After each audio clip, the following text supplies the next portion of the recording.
For 20 years, Nathan Whitmore believed that standing beside his one thing, when Daniel finally died, Nathan would know that every secret, before this night to discover. Nathan replied, "Dad won't tell me." Ethan looked directly at him and said, "That's because he thinks you already know." Nathan felt his stomach tighten. If Daniel truly believed Nathan had been stealing, then every conversation they had recently suddenly made sense. The secret meetings, the missing documents, the changed attitude, the new estate plans. Nathan confronted Daniel that evening. "Do you believe I've been stealing from you?" Daniel didn't answer immediately.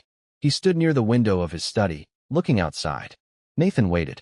Finally, Daniel said, "I don't want to believe it." Nathan's chest tightened. "That's not an answer." Daniel turned around. "I've seen the records." Nathan stepped closer.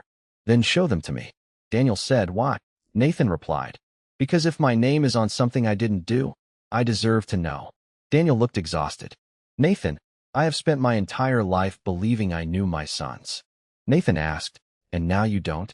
Daniel said nothing. That silence broke something inside Nathan. He had spent 20 years proving his loyalty to this man. Now his father couldn't even look him in the eyes. Nathan began explaining every transaction Daniel questioned. The vehicle repair had been paid from Nathan's personal savings. The supplier payment had been authorized during Daniel's hospitalization. The credit card charge had been made by a project manager who had borrowed the card for an emergency purchase.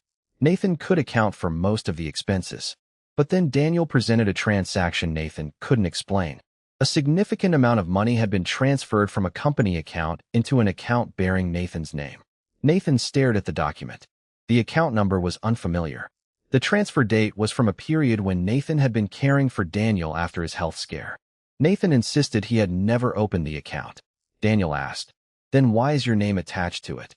Nathan had no answer. For the first time, doubt entered his own mind. That night, Nathan went home and began searching through every financial record he could access. He pulled old bank statements, tax documents, company reports, and personal records. He searched for accounts in his name. He found nothing matching the account Daniel had shown him. He called his bank and asked whether there were any accounts or transfers associated with his identity that he didn't recognize. The representative told him they would need additional information before discussing the matter. Nathan hung up and stared at his phone. Someone had used his name. But how? Nathan had always been extremely careful with his personal information. Daniel had taught him that a man's reputation could take decades to build and only minutes to destroy. Nathan had protected his name carefully. Yet now there appeared to be financial records that could make him look like a thief. The next morning, Nathan went back to the office before everyone else arrived. He accessed the company's historical records and began tracing every transaction connected to his credentials. He created a timeline. Dates, amounts, accounts, authorizations, every detail. At first, the evidence looked terrible. Transactions had been entered under Nathan's user credentials. Some payments appeared to have been approved using his authorization. Several transfers occurred while Nathan was physically present at the company. Anyone looking at the records without knowing the circumstances could easily conclude that Nathan had been stealing money. But Nathan knew something was wrong. He remembered where he had been on certain dates. He knew he hadn't authorized those payments. He knew some of the transactions happened while he was at Daniel's hospital bedside. There was no way he could have made them. Then he noticed something that changed everything. The access times. The transactions weren't simply connected to Nathan's credentials. Someone had logged into the financial system using Nathan's credentials at unusual hours. Some of the logins occurred after midnight. Others occurred while Nathan was documented as being elsewhere. One login occurred on the same night Nathan had stayed at the hospital with Daniel. Another occurred while Nathan was attending a funeral. Another occurred while Nathan was working at a construction site hundreds of miles away. The evidence didn't prove who had done it, but it proved something else. Nathan had not been the person using the account. Someone had been using his identity. Nathan continued digging. He checked the company's computer access logs. Several of the suspicious transactions originated from an administrative terminal that Nathan rarely used. That terminal was located in a private office near Daniel's conference room. Access to it was limited. Nathan knew the employees who could use it. None of them had any obvious reason to frame him. Then Nathan noticed a second detail. The login records showed that the credentials had been entered manually rather than through the automated system normally used by employees. Whoever had accessed the accounts had known Nathan's username and password. They hadn't guessed it randomly. They had information. Nathan suddenly remembered something from years earlier. Daniel had once told him never to write down his passwords. But Nathan had written one down anyway. He had kept it inside a locked drawer in his office. He went straight there. The drawer was still locked. But when he opened it, the small envelope where he had kept his old password was gone. Nathan sat down slowly. Someone had accessed his private drawer. And that meant the person behind the financial transactions wasn't just someone who knew the company. They knew Nathan. They knew how he worked. They knew where he kept sensitive information. And more importantly, they knew exactly when Daniel would be most likely to believe the evidence. Nathan immediately thought of Ethan. Then he stopped himself. Ethan had warned him that something was wrong. Ethan had also told him that Charles Mercer was involved. If Ethan wanted Nathan blamed, why would he warn him? Unless the warning was part of the plan. Nathan's mind raced through every possibility. Perhaps Ethan was manipulating both brothers against each other. Perhaps Charles Mercer had created the records and Ethan knew about them. Perhaps someone else had been controlling the situation from behind the scenes. Nathan didn't know. But one fact was becoming impossible to ignore. Someone had been building a case against him for years. And Daniel had been shown just enough evidence to believe it. Nathan returned to Daniel's study that evening. His father was sitting alone at his desk. Nathan placed a folder in front of him. Look at the access records. Daniel opened it. Nathan pointed to the dates. I was at the hospital. Another page. I was at a construction site. Another. I was out of state. Daniel's expression slowly changed. Nathan leaned forward. Someone used my credentials. Daniel stared at the documents. For several seconds, he said nothing. Then he whispered, "Who?" Nathan answered, "That's what I'm trying to find out." Daniel looked at his son. For the first time in weeks, Nathan saw uncertainty in his father's eyes. But before Daniel could say anything else, his phone rang. He looked at the screen. The caller was Charles Mercer. Daniel answered. Nathan watched his father's face change as he listened. Then Daniel said quietly, "You're sure?" There was a pause. Daniel looked toward Nathan and said, "He's here." Nathan's blood ran cold. Whoever was on the other end of that phone knew Nathan was in the room. And whatever Charles Mercer had just told Daniel was enough to make his father look genuinely afraid. Nathan had spent 20 years believing Ethan abandoned the family. Now someone was using Nathan's identity to make him look like a thief. Daniel was beginning to question his own son. Ethan was somehow connected to the investigation. Charles Mercer was hiding something. And somewhere inside Daniel's financial records was evidence that could either clear Nathan's name or destroy it completely. But Nathan had not yet discovered the most important detail. The person who accessed his father's accounts had not simply used Nathan's credentials. They had accessed them from a computer inside Daniel Whitmore's private office. And the last person recorded entering that office before the first fraudulent transaction appeared was Ethan Whitmore.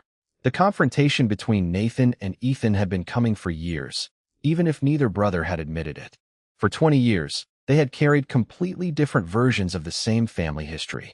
Nathan believed Ethan had walked away because he wanted more than Daniel Whitmore could give him. Ethan believed Nathan had stayed because he was willing to accept a life built around Daniel's expectations. And now, after Ethan's return, those old beliefs were colliding with something much more dangerous.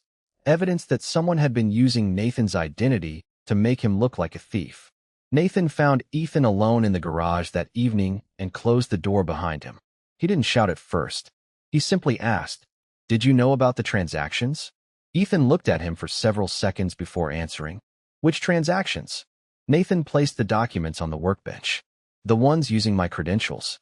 Ethan glanced at the papers and then looked back at his brother. "So that's what you're worried about." Nathan immediately noticed the calmness in Ethan's response. It wasn't the reaction of someone hearing shocking news. Ethan seemed almost prepared for the confrontation. Nathan asked whether Ethan had told Daniel that he had been stealing from the company. Ethan denied it. He said Daniel had already been suspicious before he returned. Nathan didn't believe him. "Then why does Dad think I'm taking money?" Ethan replied, "Maybe because someone gave him evidence." Nathan asked, "And you just happened to come back when that evidence started appearing?" Ethan's expression hardened. "You think everything is about me." Nathan stepped closer. "You've been asking about the company, the properties, the investments, and Dad's estate since the day you came back." Ethan shook his head. "Because somebody has to understand what's happening." Nathan answered. Then explain it. Ethan stared at him. You wouldn't believe me. Nathan's patience finally broke. He told Ethan that he had spent 20 years watching Daniel suffer because his younger son had disappeared. He reminded Ethan that Nathan had been the one taking Daniel to doctors, negotiating with creditors, rebuilding Whitmore construction, and sacrificing his own future. Ethan listened without interrupting. When Nathan finished, Ethan gave a small, almost bitter smile. Then he said, You stayed because Dad needed someone to clean up his mess. I left because I knew I was capable of becoming something bigger. The words landed heavily. Nathan stared at him. You didn't leave to build a life. You left when he needed you. Ethan's smile remained, but there was something cold behind it. You still don't understand how Dad thinks. Nathan immediately asked, What does that mean? Ethan didn't answer. He simply walked past his brother, opened the garage door, and disappeared into the night. Nathan stood there alone, staring at the documents on the workbench. Ethan's words bothered him because they sounded less like an insult and more like a warning. You still don't understand how Dad thinks. What was Nathan missing? He had spent 20 years beside Daniel. He had seen his father at his strongest and weakest. He knew Daniel's habits, his fears, his business principles, and his stubbornness. Yet Ethan seemed convinced that Nathan had misunderstood him completely. That was difficult to accept. Nathan had always believed that Ethan's greatest weakness was ambition. Perhaps that belief had made him incapable of seeing anything else. But if Ethan truly understood Daniel better than Nathan did, then why had Daniel spent years telling Nathan that Ethan had abandoned the family? The question became even more disturbing when Nathan remembered the old letter. I never told Nathan the truth because I believed protecting him was more important than protecting you. At the time, Nathan had assumed Daniel was talking about some family disagreement. Now the sentence seemed far more serious. What was Daniel protecting him from? Ethan? Charles Mercer?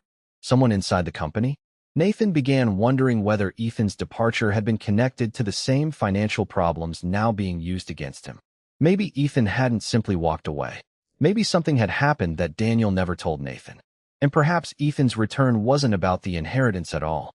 Perhaps he had come back because whatever happened 20 years earlier was happening again. The next morning, Nathan went to Daniel's office and found his father alone. Nathan didn't mention the argument with Ethan. Instead, he asked a simple question. Dad, why did Ethan leave? Daniel looked at him and immediately knew the question wasn't casual. You already know why. Nathan shook his head. I thought I did. Daniel looked away. Nathan continued. But Ethan says I don't understand how you think. Daniel became visibly uncomfortable. Ethan says a lot of things. Nathan asked, Was he protecting me when he left? Daniel didn't answer. That silence told Nathan more than words could have. He pressed again. Did you ask him to leave? Daniel finally said, I told him he had a choice. Nathan replied, That's not what I asked. Daniel looked at him. Some choices aren't really choices when you're trying to protect someone. Nathan felt the same cold sensation he had experienced when he first found the letter. He asked Daniel what he was talking about. His father refused to explain. Instead, Daniel told him to let the past remain where it belonged. Nathan couldn't accept that anymore. Too many things had changed. Ethan was back. His own reputation was being questioned. Financial records had been manipulated. Charles Mercer was involved. Daniel was changing his estate plan. And somewhere in the middle of it all was an old secret that had apparently divided the brothers for 2 decades. Nathan told Daniel that he needed the truth. Daniel responded, The truth has a price. Nathan said, I've already paid 20 years of it. Daniel looked down. For a moment, Nathan thought his father might finally confess. Then Daniel's phone rang. It was Ethan. Daniel answered. Nathan watched his father's expression carefully. Ethan spoke for less than a minute. Then Daniel said, No, not yet. Nathan immediately noticed the fear in his father's face. Daniel ended the call and looked at his son. Nathan asked, What did Ethan want?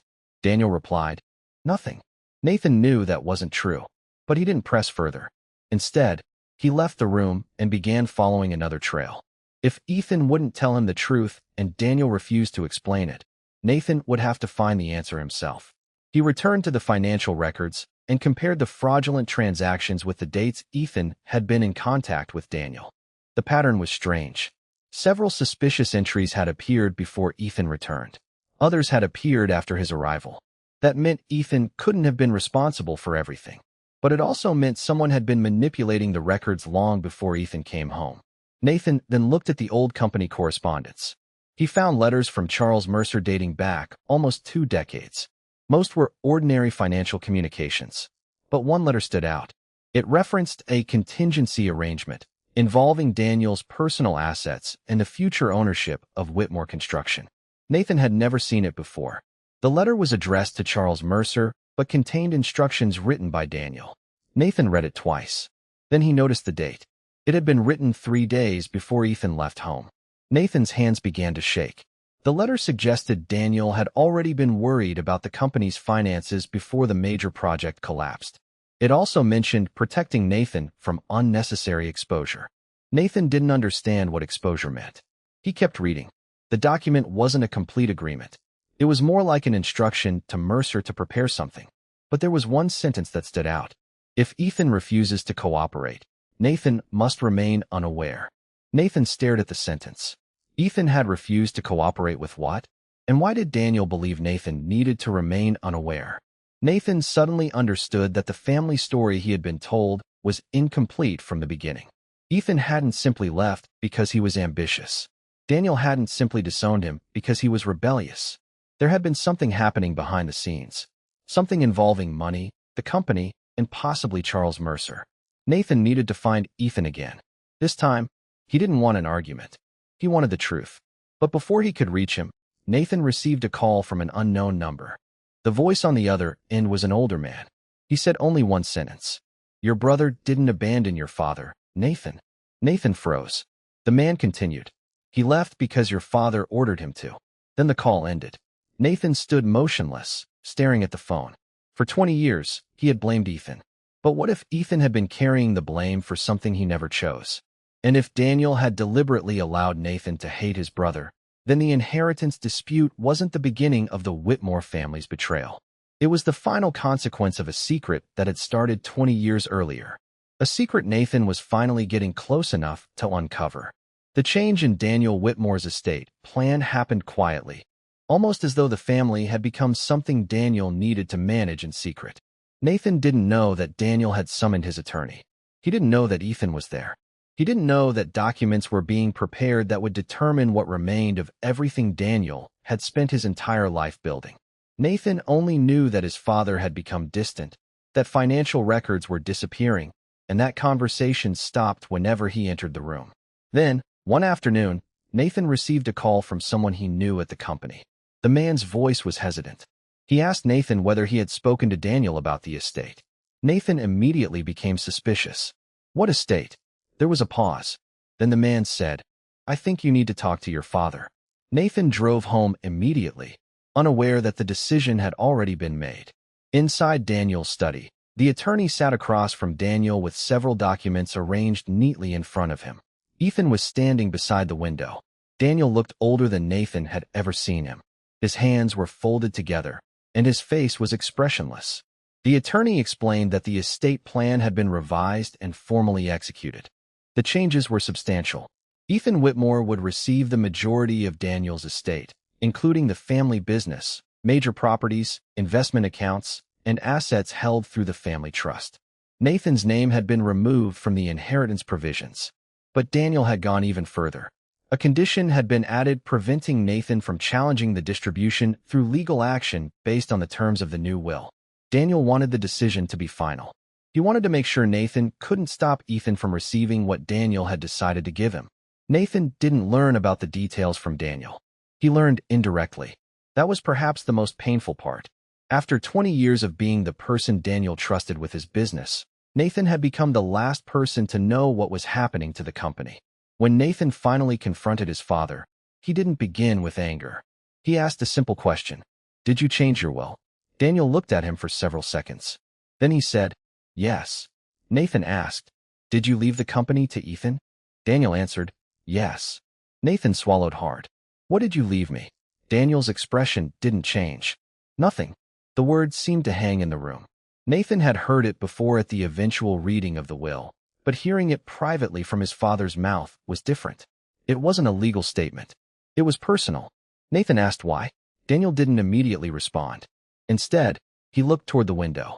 Ethan remained silent. Nathan said. After everything? Daniel finally turned toward him. After everything, he said. Nathan couldn't understand. He reminded Daniel that he had stayed when the company nearly collapsed. He reminded him that he had paid bills, worked without proper compensation, sold personal belongings, turned down career opportunities, postponed his marriage, and cared for Daniel during his illness. Daniel listened without interrupting. Then he said something that Nathan never expected to hear. I gave you years of my life. You gave me years of disappointment. Nathan became completely still. The accusation was so disconnected from reality that for several seconds, he couldn't even find words. He had spent his life trying to make his father proud. Now Daniel was describing him as a disappointment. Nathan looked at Ethan. His brother's face revealed almost nothing. Nathan turned back toward Daniel. What did I do? Daniel said. You know what you did. Nathan shook his head. No, Dad. I don't, Daniel replied. Then perhaps that's the problem. Nathan's voice began to tremble. I've given you everything I had. Daniel's response was cold. And perhaps you gave it because you knew what you would receive in return. Nathan stared at him. I never asked you for anything. Daniel said nothing. Nathan continued. You promised me things. I never asked for them. You told me one day everything you built would be mine. I always told you I didn't care. Daniel looked away. People say many things when they want something. Nathan couldn't believe what he was hearing. The conversation became painful in a way Nathan had never experienced before. He wasn't fighting over money. He wasn't fighting over property. He was fighting against a version of himself that Daniel seemed to believe existed. A greedy son. A dishonest businessman. Someone who had secretly taken money from the company while pretending to be loyal. Nathan knew that person wasn't him. But Daniel's certainty made Nathan question how the story had been constructed. Someone had convinced his father. Someone had supplied the records. Someone had interpreted the transactions. Someone had transformed 20 years of sacrifice into evidence of manipulation. Nathan finally asked the question that had been haunting him since the first suspicious transaction appeared. Dad, who told you I betrayed you? Daniel didn't answer. Nathan waited. The silence stretched. Finally, Daniel looked directly at him and said, Some things I wish I'd known about you years ago. Nathan felt something inside him break. He realized then that this wasn't simply about an inheritance. Daniel had already made his decision about who Nathan was. Ethan didn't need to convince Daniel anymore. The foundation had already been built. All Ethan had to do was stand on it. Nathan looked at his father one final time before leaving the room. Daniel didn't stop him. He didn't call him back. He didn't apologize. He simply watched his older son walk away. Outside, Nathan sat in his car for nearly 20 minutes without turning the engine on. He wasn't crying. He was trying to understand how 20 years could disappear in a single conversation. He thought about the nights he had spent working beside Daniel. The hospital visits. The construction sites. The debts. The sacrifices. The moments when Daniel had placed a hand on his shoulder and told him that one day everything would be his. Now those memories felt almost unreal. Nathan wondered whether his father had ever truly seen him or whether Daniel had simply seen the son he wanted Nathan to be. Then Nathan remembered the old envelope. He remembered Daniel's words. I was protecting you from your brother. He remembered Ethan's warning. You still don't understand how Dad thinks. And now he remembered the suspicious transactions. Someone had used Nathan's credentials. Someone had convinced Daniel that Nathan had betrayed him. Someone had influenced the estate plan. And Ethan was about to inherit almost everything. Nathan knew he couldn't simply accept the story Daniel had been given. If he did, then his father's final decision would become the official version of his life. Nathan would become the son who stayed for money. The son who secretly took from the company. The son who disappointed his father. And Ethan would become the son who returned at exactly the right moment and received everything. But there was one problem. The financial records didn't make sense. The old letter didn't make sense. The timing didn't make sense. And Daniel's sudden change in behavior didn't make sense. Nathan returned to the office that night and began searching through archived documents. He wasn't looking for evidence that would win him an inheritance. He wanted proof of what had actually happened. He went through records dating back 20 years. He searched old emails, contracts, bank statements, property transfers, and company correspondence. He looked for any connection between Ethan, Charles Mercer, and the transactions that had nearly destroyed Whitmore Construction. Then he found something. A transfer from an account connected to Charles Mercer had been made shortly before Ethan left home. The recipient wasn't Ethan. It wasn't Daniel. It was an account connected to a company Nathan had never heard of. Nathan searched the company's registration records. The company had been established shortly before the construction project that nearly destroyed Daniel's business. And the registered agent was Charles Mercer. Nathan's heart began racing. He continued searching. Then he found the name of another person associated with the company. Ethan Whitmore. Nathan stared at the screen. His brother's name was there. For a moment, Nathan thought he had finally found proof that Ethan had betrayed the family. But then he noticed something strange. Ethan wasn't listed as an owner. He was listed as a former investigator.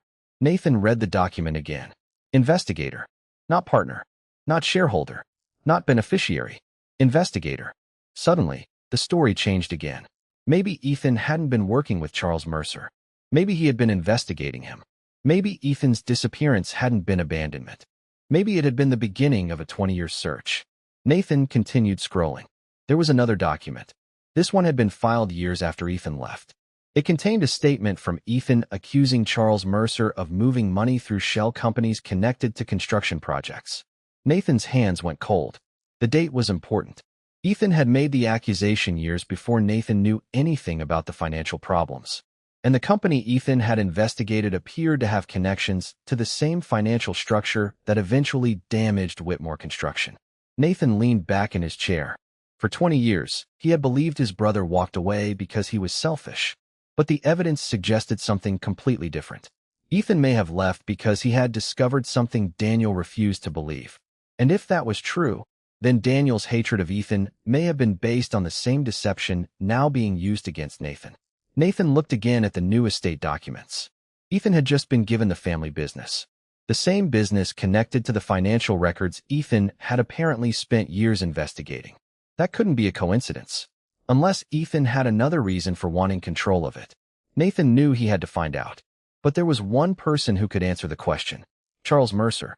And when Nathan finally confronted him, Charles would reveal something that would force Nathan to reconsider not only Ethan's return, but the entire reason Daniel had written that first letter 20 years earlier. Nathan returned to the old family records because there was one question he could no longer ignore. What had Daniel Whitmore been hiding from him all these years? He searched through boxes that had been untouched for decades. Old construction contracts, tax records, photographs, medical papers, handwritten notes, and correspondence Daniel had kept long after he had forgotten why. The house was quiet, but Nathan barely noticed. His attention was fixed on one particular memory, the envelope he had discovered years earlier, the one addressed to Ethan Whitmore. Back then, Nathan had read only the first few lines before stopping.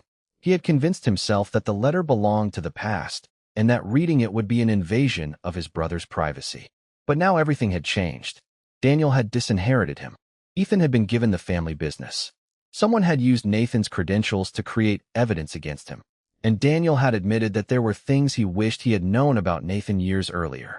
Nathan needed the truth, even if the truth destroyed the last comfortable explanation he had for his family's history. He eventually found the envelope inside an old wooden document box beneath several stacks of construction records. The paper had yellowed with age. Daniel's handwriting was unmistakable. The name on the front was Ethan. Nathan sat down before opening it. For a moment, he hesitated. He remembered the younger version of himself discovering that same envelope years earlier. He remembered reading a few sentences and wondering why Daniel had written to Ethan instead of simply speaking to him. Now Nathan carefully opened the letter and unfolded the pages. The first lines immediately caught his attention. Daniel had written, "Nathan doesn't know the truth about what happened the night you left." Nathan stopped reading. His heart began pounding. He read the sentence again. Then he continued. The letter made something clear that Nathan had never understood. Ethan's departure had not been a simple argument between a rebellious son and a stubborn father. Daniel had been hiding something from Nathan, something that had happened on the exact night Ethan disappeared.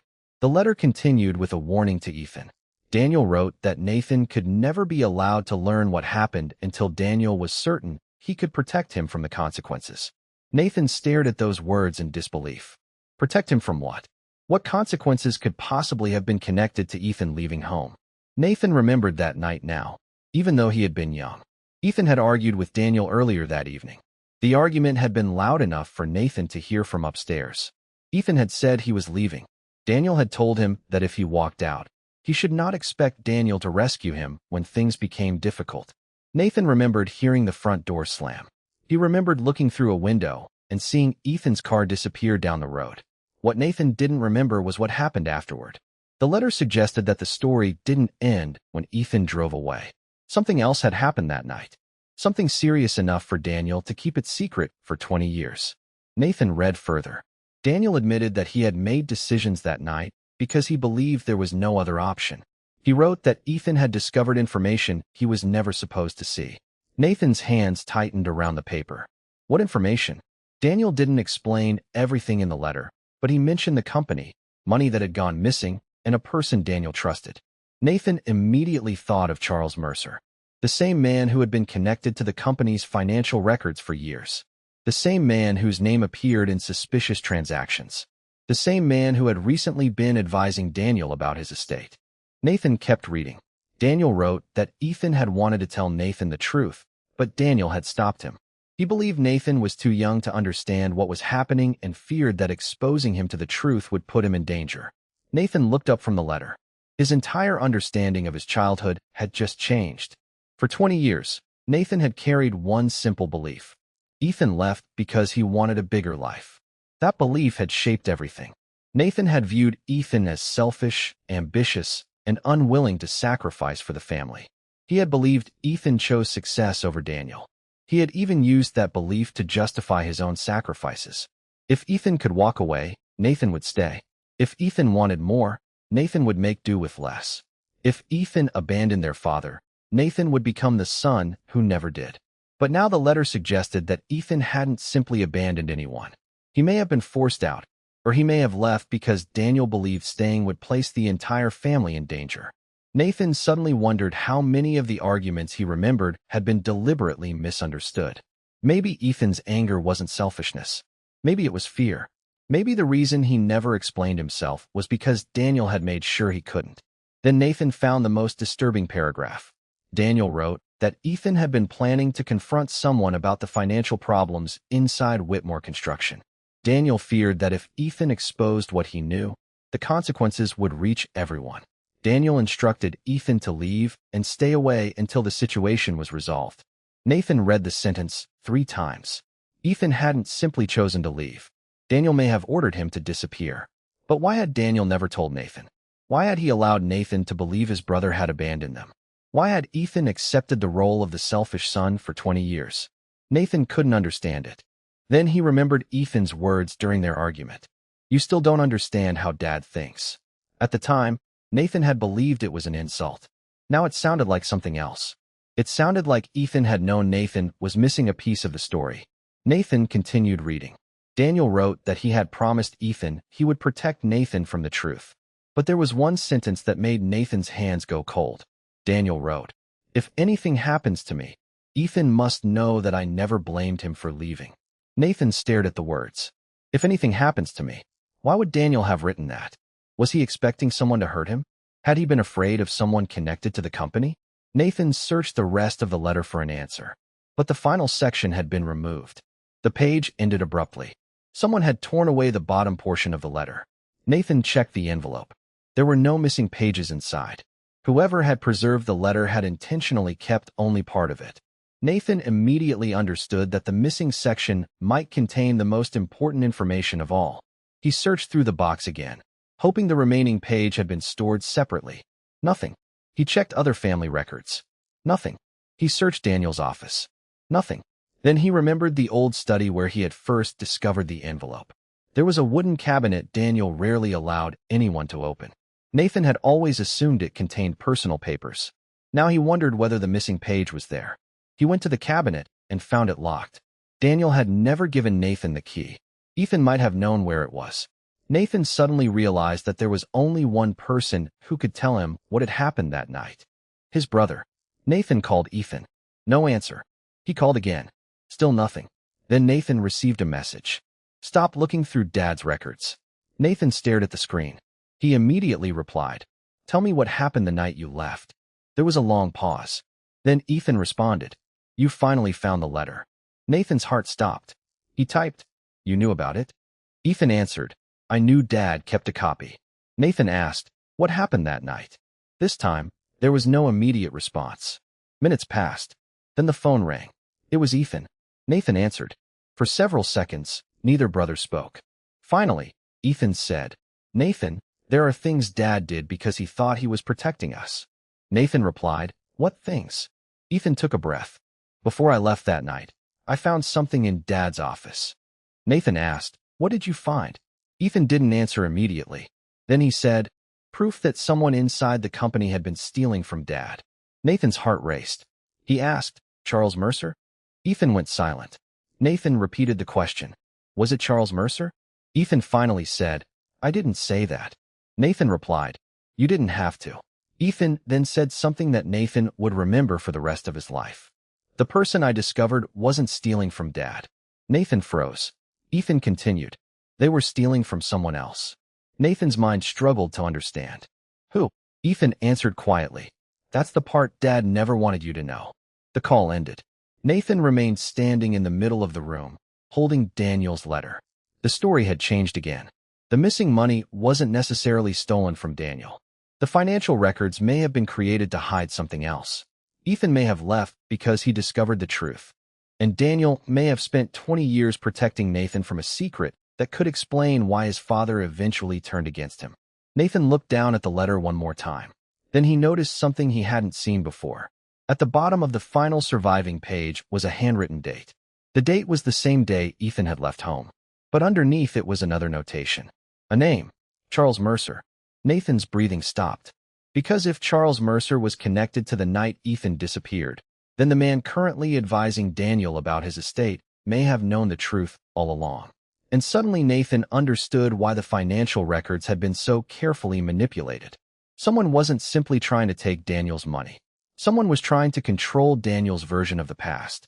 And Nathan was beginning to realize that the inheritance decision was only the latest move in a much older game. 20 years earlier, before Nathan understood what his brother's disappearance really meant, the Whitmore family had reached a moment that would quietly determine the future of all three men. Ethan Whitmore had not simply woken up one morning and decided he was finished with Daniel Whitmore. The argument that everyone remembered as the beginning of Ethan's abandonment had actually started with something much more serious. Ethan had discovered irregularities inside Whitmore Construction. At first, he thought they were accounting mistakes. Then he found patterns. Payments were being redirected through companies that appeared to have legitimate business relationships with Whitmore Construction, but the money wasn't reaching the projects it was supposed to fund. Ethan traced several transactions and became convinced that someone inside the company was secretly moving money. What frightened him most wasn't simply the amount involved. It was the possibility that Daniel had approved a financial arrangement without understanding where the money was going. Ethan believed the decision could eventually destroy everything his father had spent his life building. Ethan confronted Daniel in his office that evening. He brought documents, bank records, copies of contracts, and transaction histories. He placed them across Daniel's desk and told his father that something was wrong. Daniel looked at the papers, but immediately became defensive. He had built Whitmore Construction through decades of hard work, and the suggestion that someone inside his company could be stealing from him felt like an insult. Daniel asked Ethan where he had obtained the documents. Ethan told him that he had been reviewing company records because he wanted to understand the business before deciding whether to stay. Daniel accused him of looking for reasons to undermine him. Ethan insisted that wasn't true. He told Daniel that he wasn't trying to take control of the company. He was trying to protect it. But Daniel was already angry.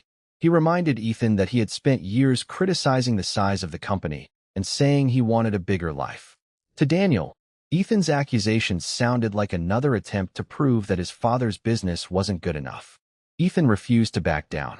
He pointed to a series of transfers and explained how the money had moved from Whitmore Construction into accounts connected to outside companies. He showed Daniel that some of those companies had relationships with people inside the business. Daniel studied the documents, but instead of becoming alarmed, he became suspicious of Ethan. He asked why Ethan had been investigating company finances without permission. Ethan replied that he was investigating because nobody else seemed to be asking questions. Daniel told him that he had no right to accuse employees of stealing. Ethan said, "I'm not accusing anyone. I'm showing you the records." Daniel slammed his hand against the desk. "You think you know more about my business than I do?" Ethan answered, "I think someone is taking advantage of you." Daniel stood up. The argument became louder. Years of resentment came pouring into the room. Ethan's frustration over being dismissed collided with Daniel's fear of losing control. At one point, Daniel told Ethan that if he hated the business so much, he should leave and build something of his own. Ethan looked at his father and said that leaving was exactly what he would do. But before he walked out, he pushed the documents back across the desk. "Keep these," Ethan said. "When this company collapses, you'll know I tried to warn you." Daniel told him to stop threatening him. Ethan replied, "I'm not threatening you, Dad. I'm warning you." Then he walked out. That was the moment Nathan remembered. The door slammed. Ethan left the house. Nathan watched from upstairs as his brother drove away. What Nathan never knew was that Ethan wasn't simply running from Daniel. He was leaving because he believed his father refused to listen to him. And the documents Ethan left behind would eventually become the most important evidence in the Whitmore family's history. Daniel didn't immediately act on the documents. He put them away. Perhaps he believed Ethan had misunderstood the transactions. Perhaps pride prevented him from admitting that his younger son had discovered something he had missed. Or perhaps someone convinced Daniel that the records were meaningless. Whatever the reason, nothing changed. The company continued operating. Projects continued. Payments continued. And then, months later, the major construction project that would nearly destroy Whitmore Construction began to collapse. Costs exploded. Money disappeared. Contractors demanded payment. Banks became nervous. Employees began leaving. Creditors started calling. Daniel watched the company he had built from nothing begin to fall apart. And instead of remembering Ethan's warning, Daniel remembered only the final argument. His son had left. His son had chosen himself. His son had abandoned the family when things became difficult. Nathan accepted that story because Daniel was his father. He had no reason to question it. For years, Nathan believed Ethan had simply walked away. He didn't know Ethan had tried to stop the collapse before it happened. He didn't know Ethan had left documents on Daniel's desk. He didn't know those documents had contained evidence that someone inside Whitmore Construction was moving money.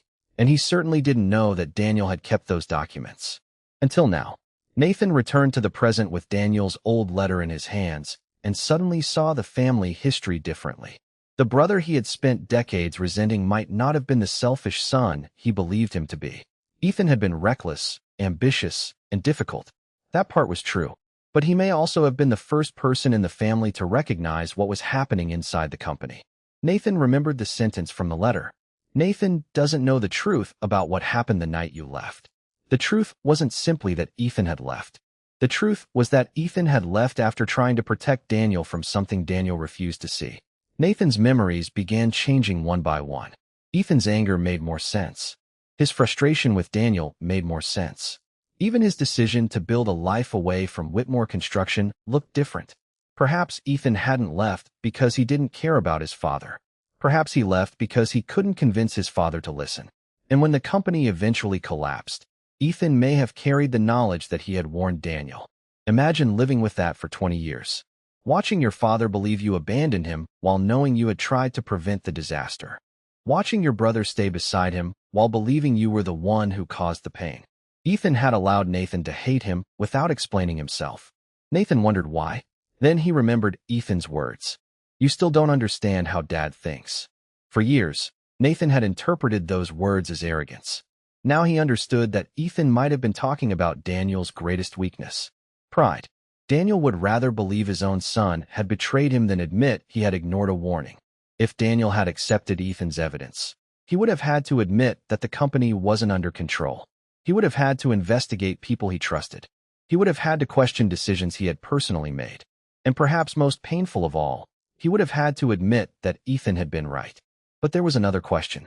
If Ethan had warned Daniel, why had the documents disappeared? Nathan searched the old company archives again. He found references to the documents in an internal memorandum. The memo stated that several financial records had been reviewed and resolved. But there was no explanation of how they had been resolved. The person who signed the memorandum was Charles Mercer. Nathan stared at the name. Charles had been involved in the company's finances before the collapse. He had access to the records. He had access to Daniel's accounts. And now he was helping Daniel prepare an estate plan that would completely change the family's future. Nathan began to suspect that Charles Mercer had been present at the beginning of the story and was still present at the end. But what was his connection to Ethan? Nathan searched further and found another document from the year after Ethan left. It contained a brief note stating that Ethan had contacted the company regarding financial irregularities previously reported to management. The note instructed employees not to respond to Ethan without Daniel's approval. Nathan sat back. Ethan hadn't disappeared completely. He had continued trying to communicate. Daniel had blocked him. Nathan's entire childhood memory was collapsing under the weight of evidence. For 20 years, he had thought Ethan had abandoned Daniel. But the records suggested Ethan had been trying to warn him from the beginning. And that raised an even more disturbing possibility. Maybe Daniel's current belief that Nathan had stolen from the company wasn't an entirely new suspicion. Maybe the same person who had manipulated Daniel 20 years ago had found a way to repeat the pattern. First, Ethan was portrayed as the disloyal son. Now Nathan was being portrayed as the dishonest son. And both times, the accusation appeared to be supported by financial records. Nathan suddenly understood what the person behind the deception needed. They didn't need Daniel to hate his sons. They only needed Daniel to doubt them. Once Daniel doubted Ethan, Ethan could be pushed out. Once Daniel doubted Nathan, Nathan could be erased. And if Daniel's estate was eventually transferred to Ethan, control of the family business would pass to the one son everyone had spent years misunderstanding. Nathan realized something else. The new inheritance wasn't simply a reward for Ethan. It could be part of a much larger plan.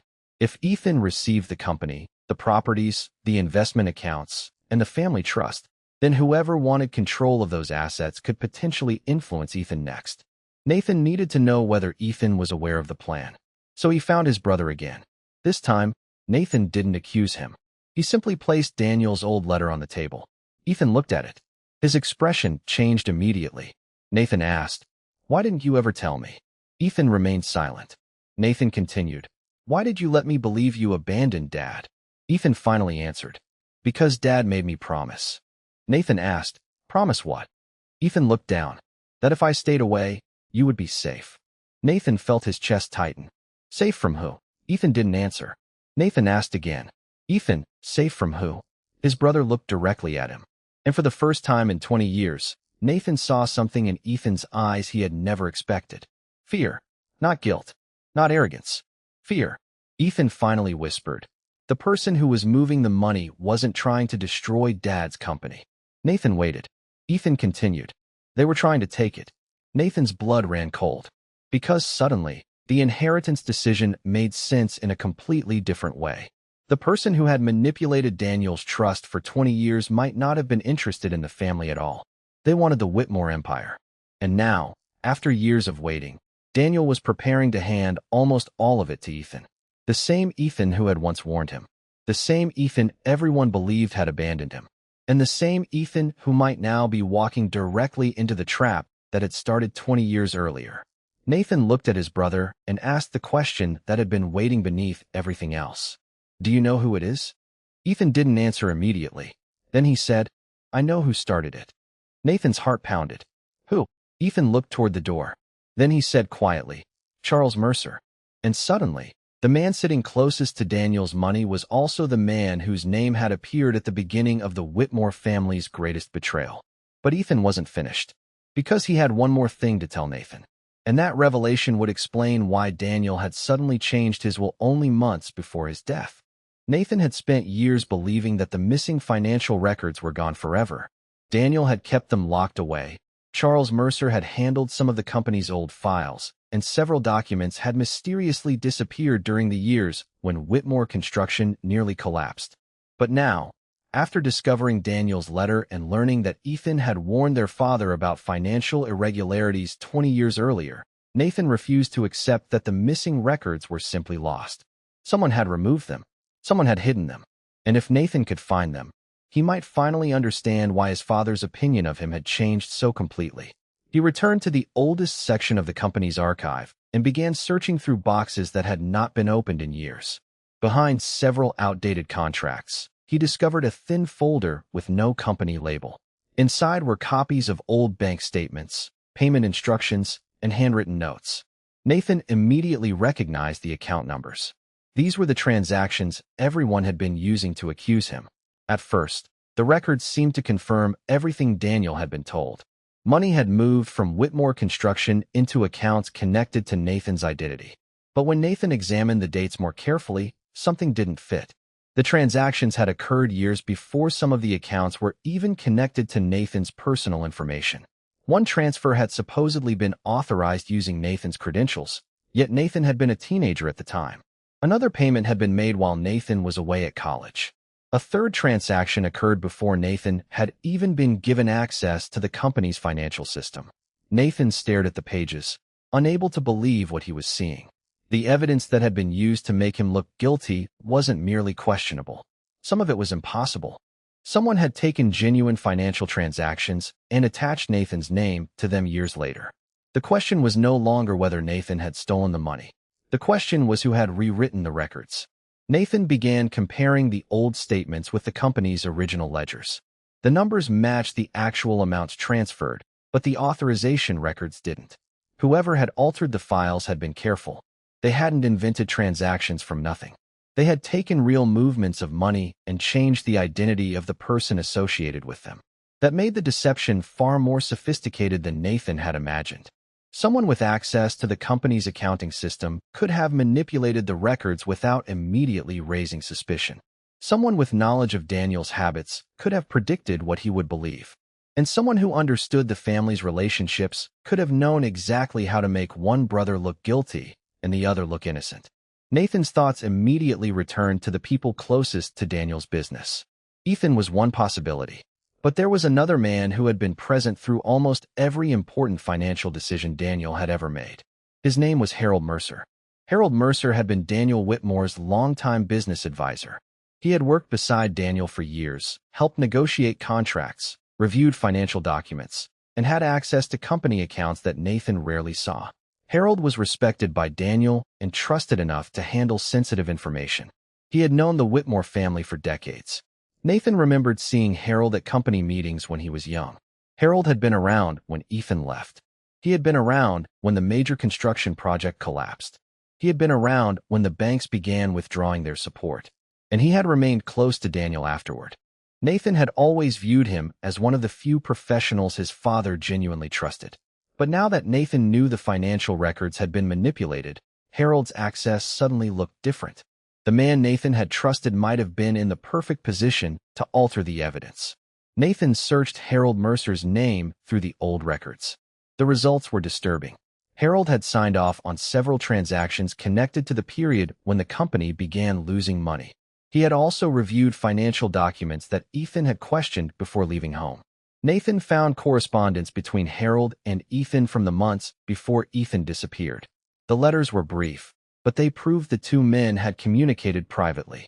Ethan had asked Harold for explanations about certain financial transfers. Harold had responded that Ethan was looking at information without understanding the full arrangement. Nathan read the phrase again. Full arrangement. What arrangement? Why had Harold known about the transfers? And why had Ethan been investigating them in the first place? Then Nathan found something even more significant. Harold had access to the company's accounting credentials during the exact period when the suspicious transactions were recorded. His name appeared on internal authorization lists.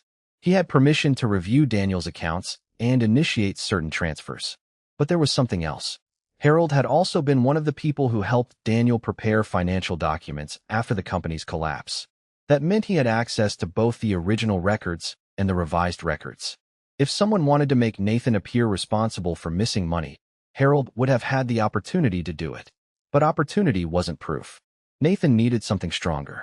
He needed a connection between Harold and the specific transactions that had destroyed his reputation. He found it in an old bank authorization form. The form had been nearly forgotten inside the folder. It showed that one of the accounts receiving money from Whitmore Construction had been established through a financial institution where Harold had a professional relationship. The account wasn't in Harold's name. It belonged to a private holding company. Nathan searched the company's registration history and discovered that Harold had once served as an advisor to it. The connection wasn't enough to prove wrongdoing, but it was enough to make Nathan's suspicion impossible to ignore. He continued searching. Another document showed that Ethan had questioned the same holding company years earlier. Nathan realized Ethan hadn't randomly investigated the company's finances. He had been following the same trail Nathan was following now. That changed the meaning of Ethan's return. Nathan had initially assumed Ethan came home because Daniel was wealthy and aging. It was easy to believe. Ethan had returned after years of absence, suddenly interested in the company, properties, investments, and estate. From Nathan's perspective, the timing looked suspicious. But now Nathan wondered whether Ethan had returned for another reason. Maybe he had been watching the situation from a distance. Maybe he knew Harold's name was connected to the old financial scheme. Maybe Ethan returned because Daniel was preparing to make another decision that could put the family business at risk. And perhaps the inheritance wasn't what Ethan wanted at all. Perhaps he needed control of the company to uncover what had happened inside it. Nathan remembered their argument. "You stayed because Dad needed someone to clean up his mess. I left because I knew I was capable of becoming something bigger." At the time, Nathan had heard arrogance. Now he heard pain. Ethan had spent 20 years being blamed for leaving, even though he may have left because Daniel refused to believe his warning. Nathan wondered how many times Ethan had tried to explain himself and been rejected. Perhaps Ethan's silence wasn't indifference. Perhaps it was the price he had paid for keeping a promise to Daniel. If Daniel had ordered him to stay away to protect Nathan, Ethan might have believed that explaining the truth would put his brother in danger. That could explain why Ethan had allowed Nathan to hate him for so long. But there was still one problem. Why had Ethan returned now? Nathan couldn't ignore the timing. Daniel's health was failing. The estate was being changed. Suspicious financial records were appearing under Nathan's name. Harold Mercer was still close to Daniel. And Ethan had suddenly returned after 2 decades. It was too much to dismiss as coincidence. Nathan needed to know what Ethan had been doing before he came home. He searched through old records connected to Ethan's career. Ethan had worked in finance and corporate investigations for several years.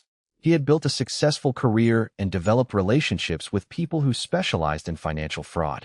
Nathan discovered that Ethan had spent part of his career investigating companies accused of hiding assets through complex corporate structures. That wasn't the career of a man who simply wanted luxury and recognition. It was the career of someone who had learned how financial deception worked. Nathan wondered whether Ethan had spent 20 years preparing to return. But preparing for what? Nathan eventually found a document that answered part of the question. It was a letter Ethan had written to Daniel several years earlier. Daniel had apparently never responded. In the letter, Ethan wrote that he had continued investigating the financial structure surrounding Whitmore Construction. He said he believed the company's collapse had been deliberately engineered. He also warned Daniel that if the wrong people gained control of the family assets, the original evidence could disappear permanently. Nathan read the letter twice. Ethan hadn't been asking for money. He hadn't been asking for forgiveness. He had been warning his father again. Nathan felt ashamed. For years, he had believed Ethan didn't care. But Ethan had apparently never stopped trying. Then Nathan found the most important document yet. It was an old meeting record between Daniel, Harold Mercer, and Ethan. The date was 2 weeks before Ethan left home. The document showed that Ethan had confronted Harold about the financial transfers. Harold denied everything. Daniel sided with Harold. Ethan walked out. Nathan stared at the page. The entire family tragedy had begun to look different. Ethan had discovered suspicious financial activity. Harold had denied involvement. Daniel had trusted Harold. Ethan had warned his father. Daniel had rejected him. Ethan had left. The company later collapsed. Nathan stayed. Daniel blamed Ethan. And now, 20 years later, the same financial records were being used to destroy Nathan's reputation. Nathan suddenly understood why Ethan had returned. He wasn't necessarily trying to steal the inheritance. He may have been trying to prevent history from repeating itself. But Nathan still couldn't be certain. Because there was another possibility. What if Ethan had discovered the truth years ago and returned because he wanted the company for himself? What if all the warnings, the documents, and the accusations were part of a carefully constructed plan? What if Ethan had been playing both sides? Nathan needed an answer. So he confronted Ethan one more time. He placed the old meeting record on the table. Then he asked, "Why did you come back?" Ethan looked at the document. He didn't deny that the meeting happened. Nathan asked again, "Was it because Dad was sick?" Ethan shook his head. Was it because of the money? Ethan looked directly at him. No. Nathan asked, then why? Ethan remained silent. Nathan's voice became sharper. You came back after 20 years. Dad suddenly changes his will. I get accused of stealing. Harold Mercer appears in the old records. And somehow you're standing in the middle of all of it. I need to know what you're doing. Ethan finally answered. I came back because Dad was about to sign something. Nathan asked, what? Ethan looked at him. The same kind of agreement he almost signed 20 years ago. Nathan felt his heart sink. What agreement? Ethan said, an agreement that would give someone else control of the company. Nathan immediately thought of Harold Mercer. But Ethan wasn't finished. He reached into his coat and placed a sealed envelope on the table. I found this before I came home. Nathan looked at the envelope. What's inside? Ethan replied, the reason Dad changed the will. Nathan opened it. Inside was a copy of a confidential agreement. The agreement named the person who would gain influence over the Whitmore family business after Daniel's death. Nathan read the name. Then he looked at Ethan. Because the name wasn't Ethan Whitmore. It wasn't Nathan Whitmore. It wasn't even Harold Mercer. It belonged to a company Nathan had never heard of. And Harold Mercer was listed as its legal advisor. Nathan slowly looked up. The inheritance wasn't simply about which son Daniel loved more. Someone else had been waiting for Daniel's death. And whoever that person was had been connected to the Whitmore family for far longer than Nathan ever realized. Daniel Whitmore's health deteriorated rapidly after that. The man who had once walked through construction sites with a hard hat under his arm now struggled to cross his own bedroom without stopping for breath. Nathan noticed the difference immediately. His father's voice had become weaker. His hands trembled more often.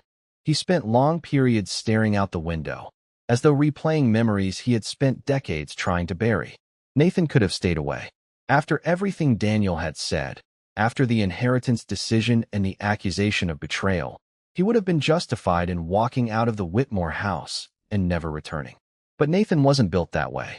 He had spent 20 years caring for his father, and even though Daniel had hurt him deeply, Nathan couldn't abandon him when he was vulnerable. So he kept visiting. He brought food. He checked Daniel's medication. He sat beside his bed. And one evening, something happened that Nathan had been waiting for almost his entire life. Daniel finally asked him to sit down. For several minutes, neither father nor son spoke. There was no attorney in the room. No Ethan. No Harold Mercer. No business documents spread across the table. There was only Daniel and Nathan. Daniel looked older than Nathan had ever seen him. He took a slow breath and said, I owe you the truth. Nathan didn't respond immediately. He had heard promises before. He had spent weeks searching for answers while everyone around him seemed to know more than he did. But something in Daniel's voice was different. There was no anger, no accusation, just exhaustion. Daniel looked at his son and said, I know you never stole from me. Nathan stared at him. The words should have brought relief, but instead they created another wound. Nathan asked, Then why did you let me believe you thought I did? Daniel lowered his eyes. Because I was afraid. Nathan asked, Afraid of me? Daniel shook his head. Afraid of what I had done. Nathan sat completely still. Daniel continued, I knew you had sacrificed everything for me. Nathan's eyes filled with tears. I knew you gave up opportunities. I knew you stayed when Ethan left. I knew you paid bills I should have paid. I knew you took care of me when I was sick. Nathan finally whispered, Then why did you treat me like I was your enemy? Daniel closed his eyes. Because every time I looked at you, I saw the mistake I made. Nathan didn't understand. For years, Daniel said, I told myself that Ethan destroyed this family by leaving. I told myself he was selfish. I told myself he chose money over us. But I knew the truth. Nathan leaned closer. What truth? Daniel's voice became almost inaudible. Ethan warned me. Nathan felt his chest tighten. Daniel admitted that Ethan had warned him before leaving. He had brought documents showing suspicious financial activity inside Whitmore Construction. He had tried to explain that money was being moved through outside companies, and that someone close to the business could eventually take control of the company's assets. Daniel had refused to believe him. He had trusted the people around him more than he trusted his own son. And when the company eventually collapsed, Daniel couldn't bear to admit that Ethan had been right. So he blamed Ethan. He told Nathan that Ethan had abandoned the family. He allowed everyone around him to believe that Ethan had simply walked away. But the truth was far more painful. Daniel had ignored his son's warning. and people had suffered because of it. Nathan asked, "Why didn't you tell me?" Daniel looked toward the window. "Because you would have blamed yourself." Nathan shook his head. "Why would I blame myself?" Daniel answered, "Because you stayed." That sentence struck Nathan harder than anything else. Daniel explained that after Ethan left, Nathan had taken on responsibilities that were never supposed to belong to him. Nathan tried to keep Whitmore Construction alive, while Daniel fought to recover from the financial collapse. Nathan believed he was repairing the damage caused by Ethan's abandonment. But Daniel now admitted that Nathan had been repairing damage caused by Daniel's own decisions. Nathan had spent 20 years carrying a burden that was never his to carry. He had built his identity around being the son who stayed, because Daniel had allowed him to believe that the son who left was responsible for everything that went wrong. Nathan wiped his eyes. "Then why did you change the will?" Daniel looked at him. This was the question Nathan had been waiting for. The answer took Daniel several seconds. "Because I wanted to protect you." Nathan almost laughed. "Protect me?" Daniel nodded. "You think I disinherited you because I stopped loving you. It was the opposite." Nathan stared at him. Daniel explained that after Ethan returned, he discovered the financial scheme was still active. The people involved had never completely disappeared. They had simply changed their methods. The old accounts were closed. The companies were renamed. The transactions were hidden behind layers of legal structures. But the people connected to the original scheme were still watching the Whitmore family. Daniel had learned that whoever eventually controlled the family business could become the target of those people. Daniel believed Ethan was capable of fighting them. But he believed Nathan was vulnerable. Not because Nathan was weak. Because Nathan had spent his life trusting people. Daniel said, "You believe loyalty is enough to make people good." Nathan looked at his father. Daniel continued, "I taught you that." Nathan asked, "And Ethan?" Daniel's expression changed. "I taught Ethan to question everyone." Nathan finally understood the difference between the brothers. Daniel had raised Nathan to believe that family loyalty was the greatest form of wealth. But Ethan had learned something else. He had learned that loyalty, without scrutiny, could become dangerous. Daniel had always interpreted Ethan's questioning as disrespect. Yet those same instincts may have saved him from something far worse. Nathan asked, "So you gave Ethan everything because you trusted him more?" Daniel shook his head. "No." "Then why?" Daniel looked directly into Nathan's eyes. "Because Ethan was the only person who knew what was coming." Nathan felt a chill. Daniel explained that Ethan had spent years tracking the people connected to the financial scheme. He had built relationships outside the family. He had learned how they operated. He knew where to look. Nathan, meanwhile, had remained close to Daniel and the company.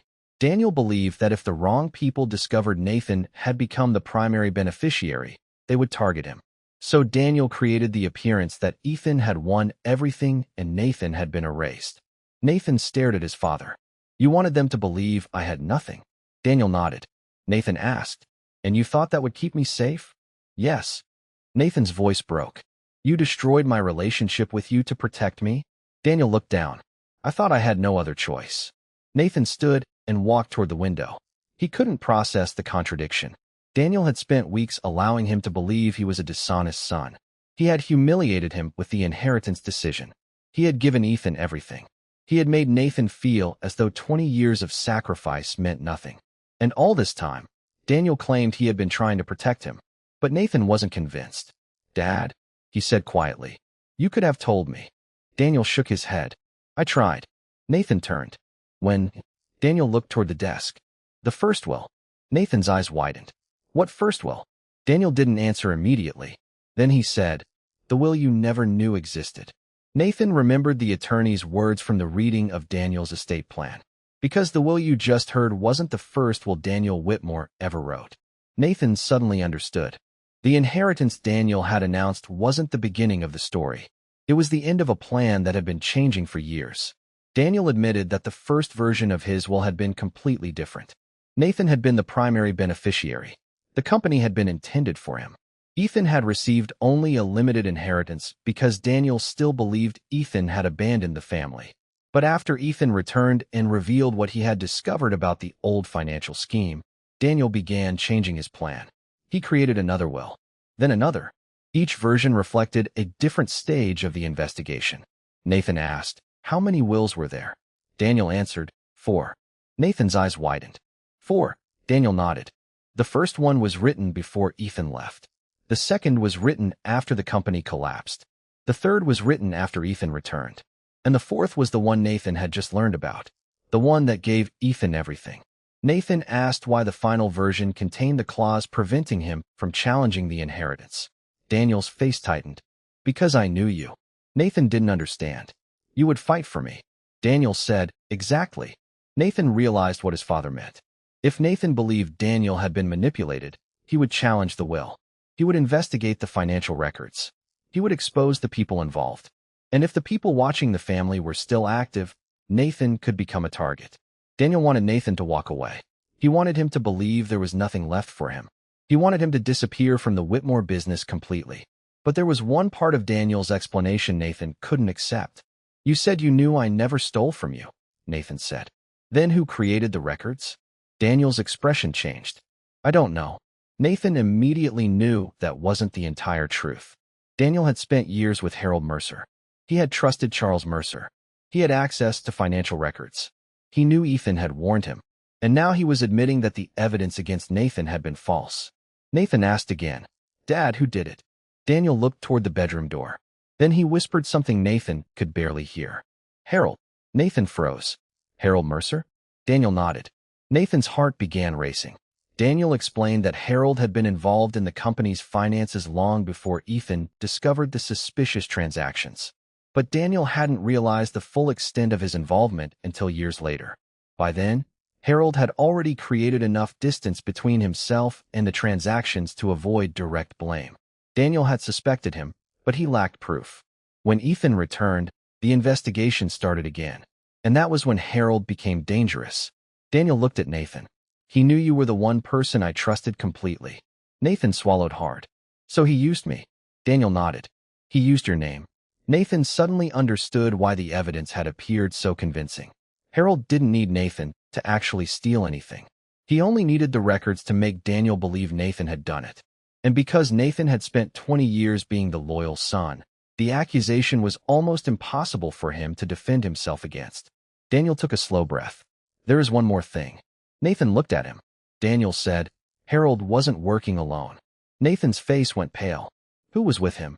Daniel didn't answer. Instead, he looked toward the door again. Nathan turned. There was someone standing in the hallway. Ethan Whitmore. He had heard everything. And the look on his face told Nathan that whatever Daniel was about to reveal next was something Ethan had already known.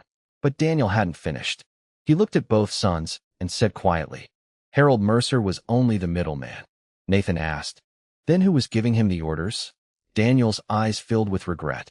And for the first time in 20 years, the father who had spent his life believing he could control every outcome admitted something terrifying.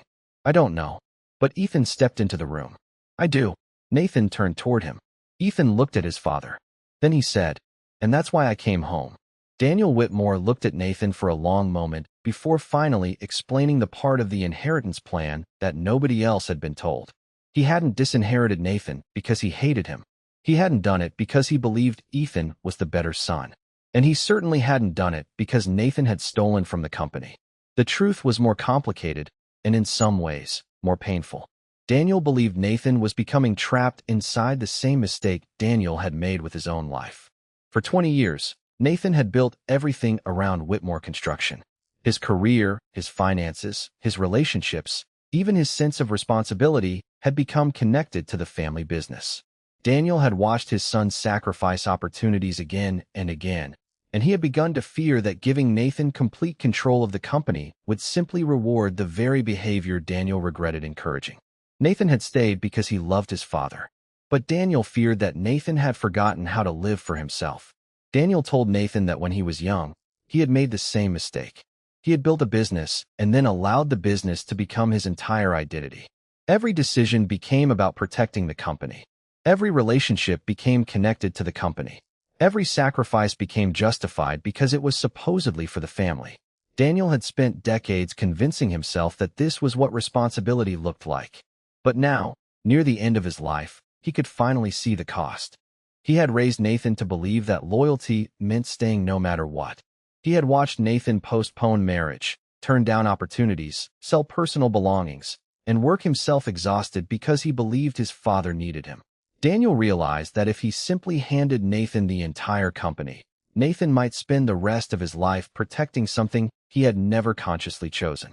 Daniel didn't want his final gift to become another obligation. Nathan listened in disbelief. After everything he had endured, he expected the explanation to involve betrayal, manipulation, or some secret accusation. Instead, Daniel was telling him that the inheritance decision had been designed around his future. Nathan asked, "Then why didn't you tell me?" Daniel looked down. "Because I knew you would refuse to walk away." Nathan immediately understood. Daniel had known him too well. If Nathan had been told that the company was being given to Ethan because Daniel believed Nathan needed a different life, Nathan would have argued. He would have insisted that his father needed him. He would have stayed. He would have taken responsibility for every problem that followed. Daniel believed the only way to force Nathan to step away was to make him believe there was nothing left for him. Then Daniel revealed something that changed the meaning of the entire will. Ethan had built a successful company independently after leaving home. He had created something without Daniel's money, without the Whitmore name, and without relying on the family business. Daniel had watched from a distance. At first, he had been angry. Eventually, however, he began to recognize something he had missed when Ethan was younger. Ethan had the ability to walk away from an opportunity, assess risk, and build something new. He had learned from failure.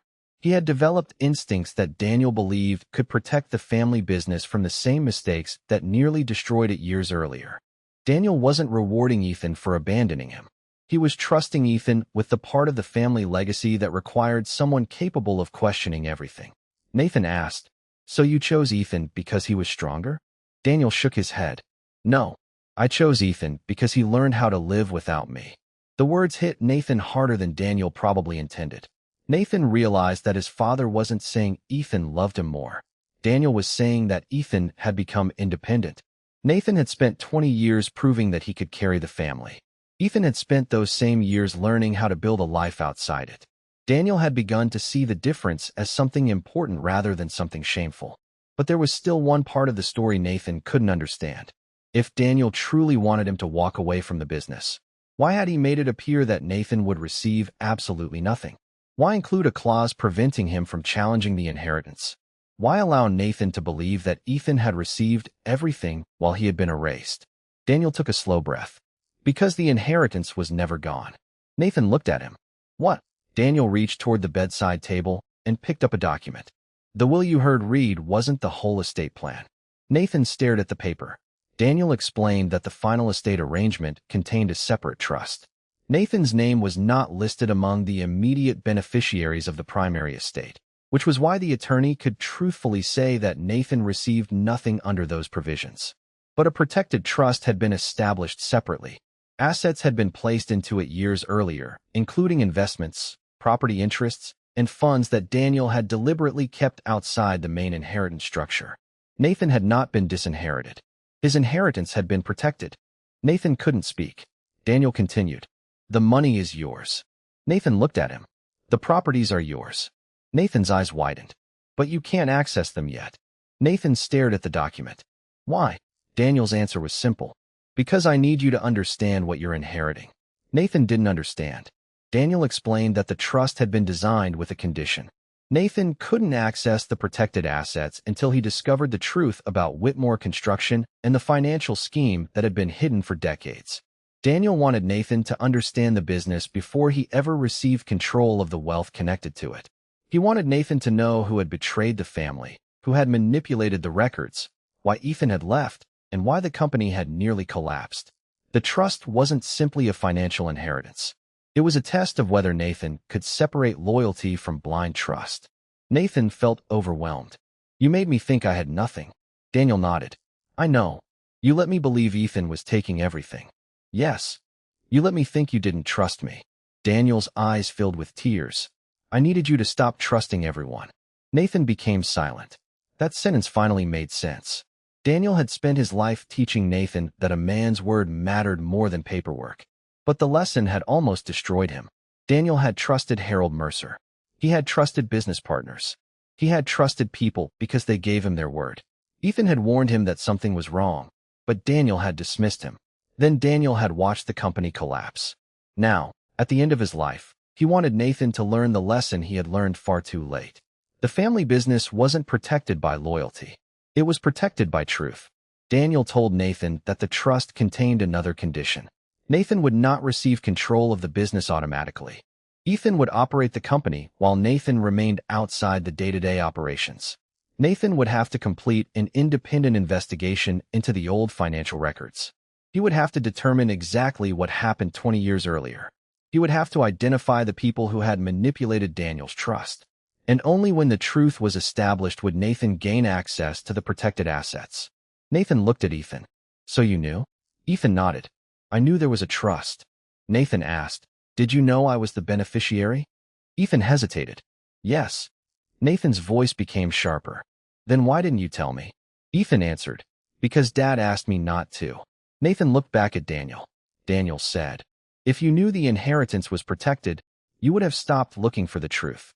You would have spent your energy trying to prove that you deserved what was already yours." Nathan slowly sat down.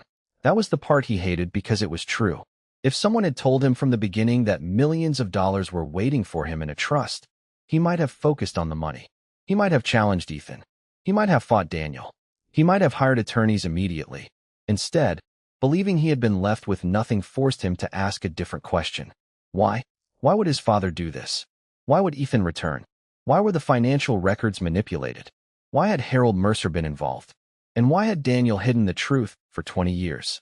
Nathan suddenly understood that the inheritance had been designed like a puzzle. The first layer made him angry. The second made him suspicious. The third forced him to investigate. And the final layer would determine whether he was capable of inheriting what Daniel had protected. But Daniel wasn't finished. He reached beneath the documents and pulled out another envelope. This is the part Ethan doesn't know. Ethan immediately looked at him. "What?" Daniel handed the envelope to Nathan. Nathan opened it carefully. Inside was a copy of the original trust agreement. At the bottom was Daniel's signature. But there was another signature. Nathan recognized the name immediately. Harold Mercer. Nathan's face changed. Daniel said, "Harold helped establish the trust." Nathan looked at Ethan. Ethan's expression had become serious.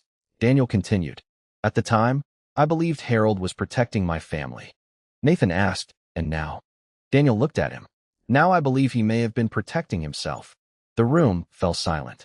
Nathan studied the document again. Harold had known about the trust from the beginning. He had known Nathan was protected. He had known Ethan would inherit the company. He had known Daniel was preparing to separate the estate from the business. And if Harold had known all of this, then he had also known exactly how to manipulate the family. Nathan suddenly realized why the false financial records had appeared under his name. Harold didn't need Nathan to be guilty. He only needed Daniel to believe Nathan was guilty.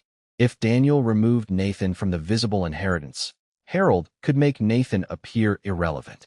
If Ethan received the company, Harold could remain close to the person controlling it.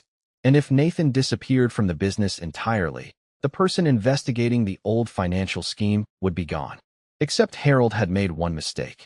He underestimated Nathan. He assumed that losing the inheritance would make Nathan walk away. Instead, it made Nathan search for the truth. Daniel looked at both sons. "I spent 20 years trying to protect this family." His voice cracked. "And every time I thought I was protecting you, I gave the wrong person more power." Nathan reached for his father's hand. For the first time in years, Daniel didn't pull away. Then Nathan asked the question that mattered most. "What happens if I discover the truth?" Daniel looked at him. "Then the trust becomes yours." Nathan asked, "And if I don't?" Daniel's eyes filled with tears. "Then you walk away." Nathan stared at his father. "Walk away from millions of dollars." Daniel nodded. "Because if you can't discover the truth, then you aren't ready to inherit what I spent my life protecting." Nathan looked down at the trust agreement. He finally understood. The inheritance wasn't a reward. It was a responsibility. And Daniel had deliberately made Nathan believe he had lost everything because he wanted to know whether his son would fight for money or fight for the truth. But there was still one question neither Daniel nor Ethan had answered. If Harold Mercer had known about the trust from the beginning, and if Harold had access to the company's financial records, then why had he spent 20 years helping Daniel protect the very assets he was now trying to control? Nathan folded the trust agreement. He looked at Ethan, then at Daniel, and finally, he said the words that changed everything. "I'm going to find out exactly what happened." Daniel closed his eyes. Ethan nodded. But neither brother realized that Harold Mercer had already discovered that Nathan knew about the trust, and Harold had no intention of allowing Nathan to finish the investigation. The attorney arrived the following morning with a final set of documents Daniel Whitmore had instructed him to keep sealed until the right moment. Nathan recognized the man immediately. He was the same attorney who had sat at the long dining table and read the will that had made Nathan believe he had been erased from his father's life. But this time, there was something different about his expression.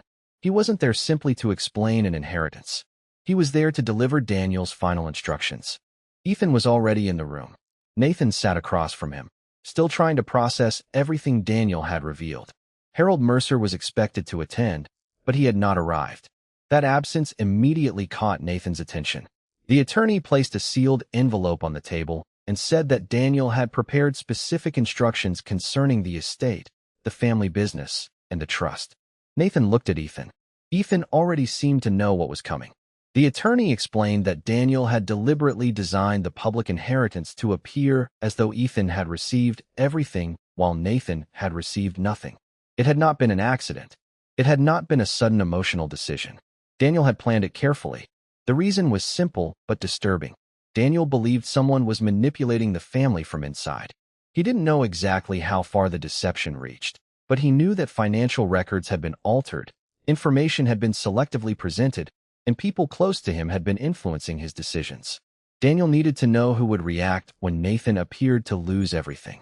He wanted to see who would become aggressive, who would start moving assets, who would suddenly become interested in the company's finances, and who would reveal what they truly wanted. The inheritance was never just an inheritance. It was bait. The attorney continued reading Daniel's instructions. Once the new will was announced, Ethan was expected to begin taking control of the family business. That was part of Daniel's plan. Ethan's sudden authority would force certain people to reveal themselves. Anyone who believed Ethan had complete control would have to respond differently than they had when Daniel was alive. Nathan, meanwhile, was expected to do the opposite. He was supposed to remain focused on Daniel's health and avoid fighting over money. Daniel believed that if Nathan immediately challenged the will, anyone watching the family would know that Nathan understood the hidden structure of the estate. But if Nathan remained calm and appeared to accept the loss, the people manipulating the family would become more confident. Daniel had essentially created one final test. He wasn't testing whether his sons loved him. He was testing the people around them. Nathan suddenly understood why Daniel had behaved so cruelly. The public humiliation had been intentional. The apparent disinheritance had been intentional. The sudden favoritism toward Ethan had been intentional. Daniel wanted the person behind the manipulation to believe the plan was working, and it had worked. Because almost immediately after the will became public, Harold Mercer began moving assets. The attorney revealed that several financial transfers had been initiated shortly after Daniel's health deteriorated. Harold had attempted to shift money from accounts connected to the family business into separate investment structures. Some transfers had been justified as ordinary business adjustments. Others were described as temporary reallocations. But when the attorney compared the transactions with Daniel's final instructions, something became clear. Harold had begun positioning assets outside the immediate reach of the Whitmore family. He wasn't waiting to see what happened. He was acting. Nathan listened carefully. Then the attorney said something that made Nathan's stomach tighten. Mr. Whitmore anticipated this. Daniel had expected Harold to move. The attorney explained that Daniel had placed restrictions on several accounts before the final will was executed. Harold could initiate certain transfers, but he couldn't complete them without triggering a review. Daniel had effectively built traps into the financial structure. He had allowed Harold to believe he still had authority while quietly limiting what he could actually accomplish. Daniel had spent the final months of his life creating safeguards that would reveal anyone attempting to move the family assets improperly. Nathan realized that Daniel had been preparing for this long before anyone knew. But there was another surprise. The attorney turned toward Ethan. Mr. Whitmore was aware of the protected trust. Nathan immediately looked at his brother. Ethan didn't deny it. Nathan felt betrayed all over again. You knew? Ethan nodded. How long? Years. Nathan's voice became quiet. And you never told me? Ethan looked at him. Dad asked me not to. Nathan shook his head. You watched me believe I had been disinherited. I did. You watched me think Dad hated me. Ethan lowered his eyes. I did. Nathan's frustration rose. Why? Ethan finally explained. Because Harold was watching you. Nathan froze. Ethan told him that after returning to the family, he realized Harold wasn't simply interested in the company. Harold was monitoring Nathan's actions. He had access to financial information, business communications, and people inside Whitmore Construction. Ethan had discovered that Harold had been tracking Nathan's personal and professional decisions for years. The reason Ethan never openly defended Nathan wasn't because he believed the accusations. It was because Ethan believed that if he suddenly became Nathan's ally, Harold would realize that the brothers knew more than they were supposed to know. Nathan remembered every moment. The arguments, the accusations, Ethan's strange comments. You still don't understand how Dad thinks. At the time, Nathan thought Ethan was trying to intimidate him. Now he realized Ethan had been trying to warn him without revealing too much. Ethan explained that he had spent years building his own company partly because he needed independence from the Whitmore name. He wanted to understand how financial structures worked outside his father's influence. He built relationships with investigators, accountants, attorneys, and financial professionals. He followed the trail left behind by the old Whitmore Construction collapse. Eventually, he discovered that the same people connected to the original financial scheme were still operating through different companies. Harold Mercer was one of them. But Ethan couldn't prove everything. So he stayed away. He watched. He investigated.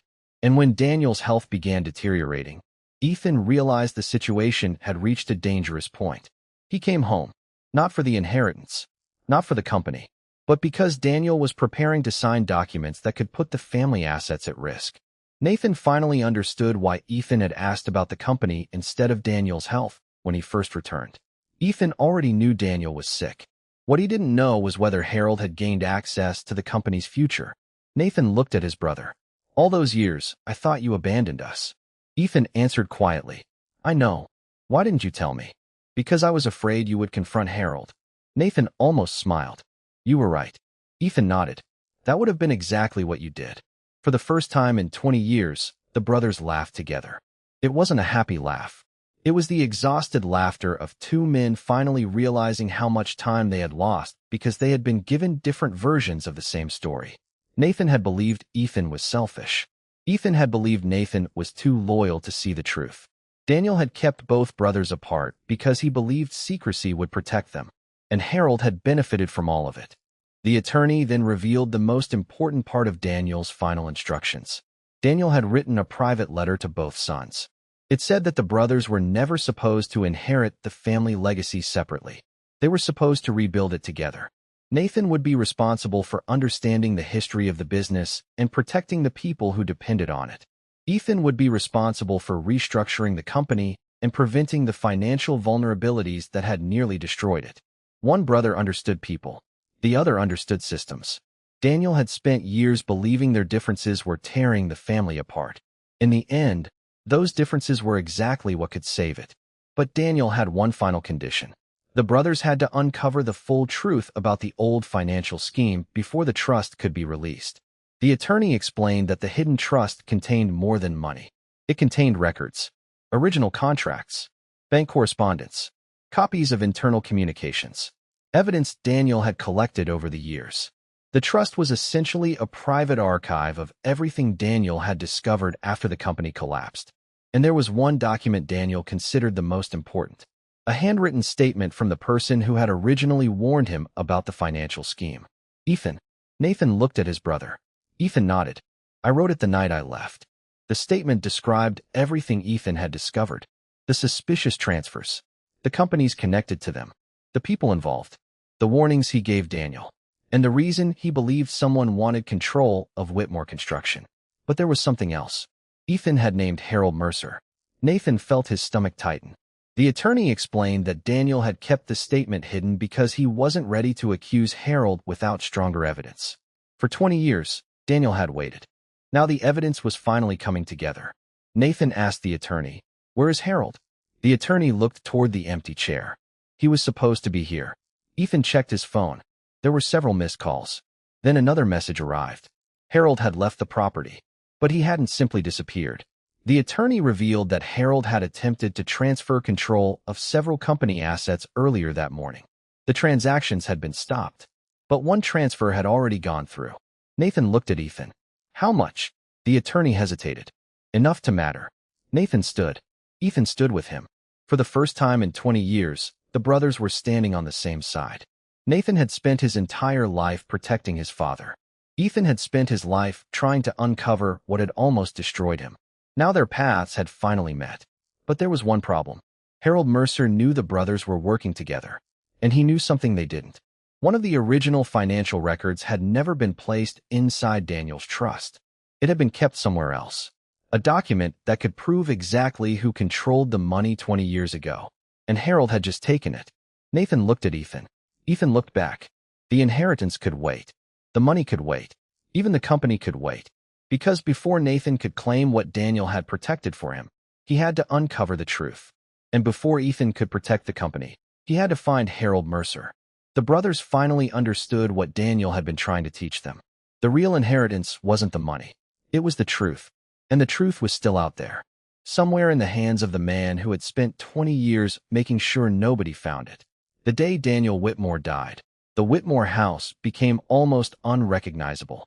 For decades, the house had been filled with arguments, business discussions, phone calls, footsteps, and the constant movement of a family trying to hold itself together. Now there was only silence. Nathan stood beside his father's bed after everyone else had left the room, looking at the man who had shaped almost every decision of his adult life. Daniel had been difficult, proud, stubborn, sometimes unfair, but he had also been the father Nathan had spent 20 years trying to protect. Ethan stood quietly near the doorway. For once, neither brother had anything to say. There was no argument about the company, no discussion about the trust, no question about Harold Mercer. Their father was gone, and suddenly every unresolved conversation seemed painfully small. The funeral took place several days later. Friends, former employees, business associates, and relatives gathered to remember Daniel Whitmore as the self-made businessman who had built a construction company from nothing. But Nathan and Ethan knew something the others didn't. They knew the empire had almost destroyed the family that built it. After the funeral, Nathan returned home exhausted. He had barely removed his jacket when his phone rang. It was Daniel's attorney. The attorney told him that Daniel had left one final recording for both of his sons. It had been scheduled to be delivered only after the funeral. Nathan asked whether Ethan had received the same message. The attorney said yes. Minutes later, Ethan arrived. Neither brother spoke as they entered the room. The attorney left them alone with a laptop and a sealed envelope. Nathan opened the envelope and found a handwritten note from Daniel. It contained only one sentence. "Watch this together." Nathan looked at Ethan. Ethan nodded. They sat beside each other, something they hadn't done comfortably since they were young. Nathan pressed play. The screen came alive, and there was Daniel Whitmore, sitting behind the same desk where he had spent decades making decisions that shaped his family. He looked weaker than Nathan remembered, but his eyes were clear. Then Daniel began speaking. "Nathan, if you're watching this, then I've already gone." Nathan immediately lowered his eyes. Hearing his father's voice after the funeral made the loss feel fresh again. Daniel continued, explaining that he had spent the final months thinking about the decisions he had made and the damage those decisions had caused. He admitted that the inheritance plan had been one of the cruelest decisions of his life. Not because the assets were distributed differently, but because he had intentionally allowed his sons to believe things that weren't true. He wanted Nathan to believe he had been rejected. He wanted Ethan to believe he had to carry the weight of the family business. Daniel said he had convinced himself that one final lesson would force both sons to understand what he had failed to teach them during their entire lives. But as he spoke, it became clear that Daniel finally understood the cost of that lesson. He had spent years believing that difficult choices made him strong. Near the end, he realized some difficult choices simply leave wounds. Daniel looked directly into the camera and said, "Nathan, you stayed because you loved me." Nathan's eyes filled with tears. Daniel explained that he had watched Nathan sacrifice almost everything for him. Nathan had stayed when Ethan left. He had worked through the company's darkest years. He had cared for Daniel when his health failed. He had protected the business when there was almost nothing left to protect.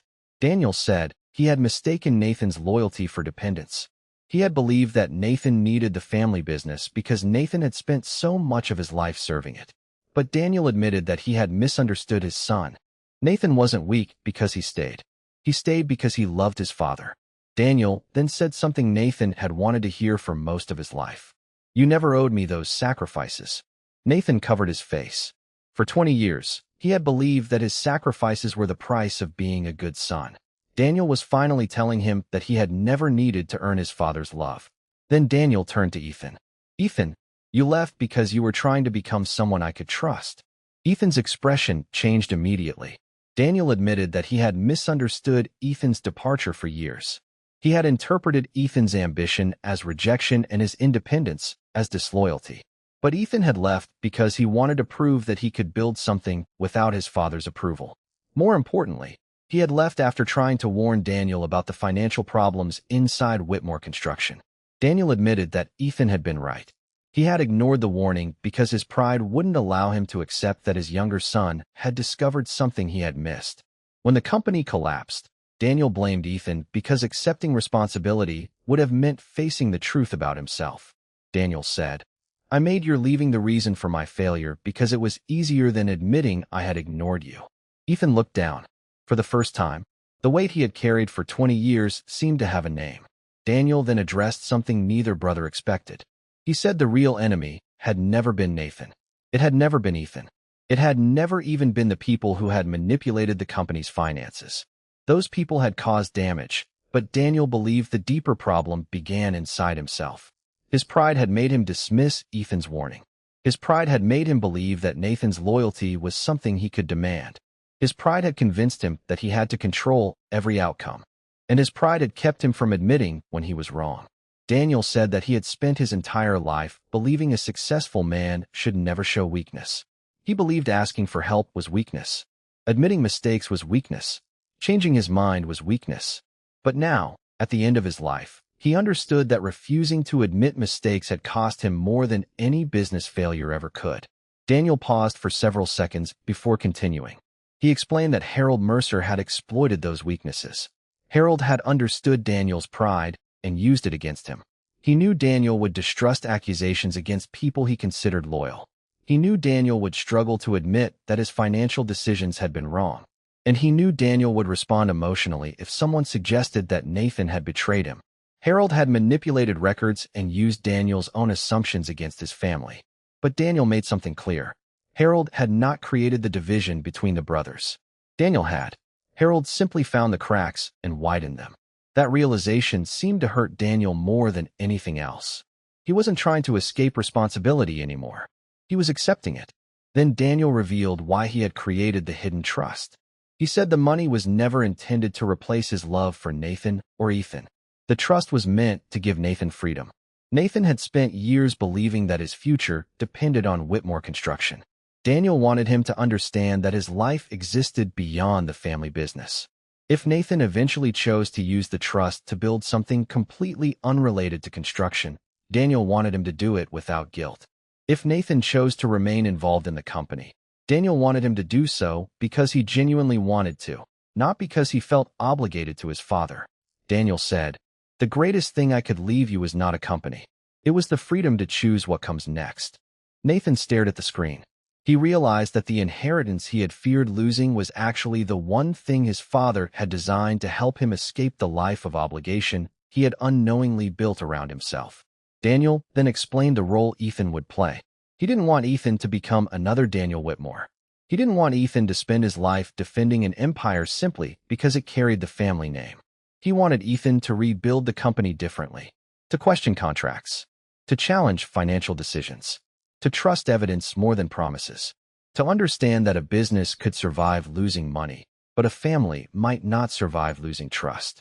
Daniel said that Ethan's greatest strength had once been the trait Daniel considered his greatest weakness. Ethan questioned everything. Daniel had wanted obedience.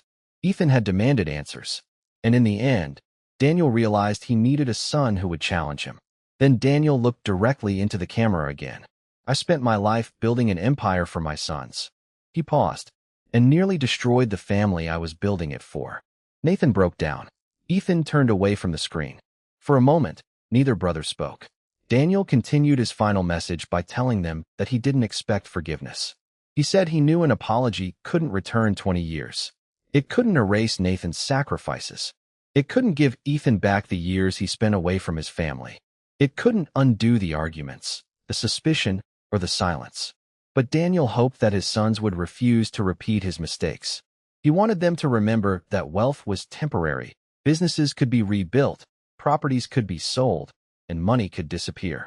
Family trust was different. Once destroyed, it could take decades to restore. Daniel's final words were directed at both sons. If you remember anything about me, don't remember the size of what I built. Remember what almost happened to the people I built it for. The screen went dark. Nathan remained completely still. Ethan looked at him. Neither brother spoke for several seconds. Then Nathan finally said, he really thought he could control everything.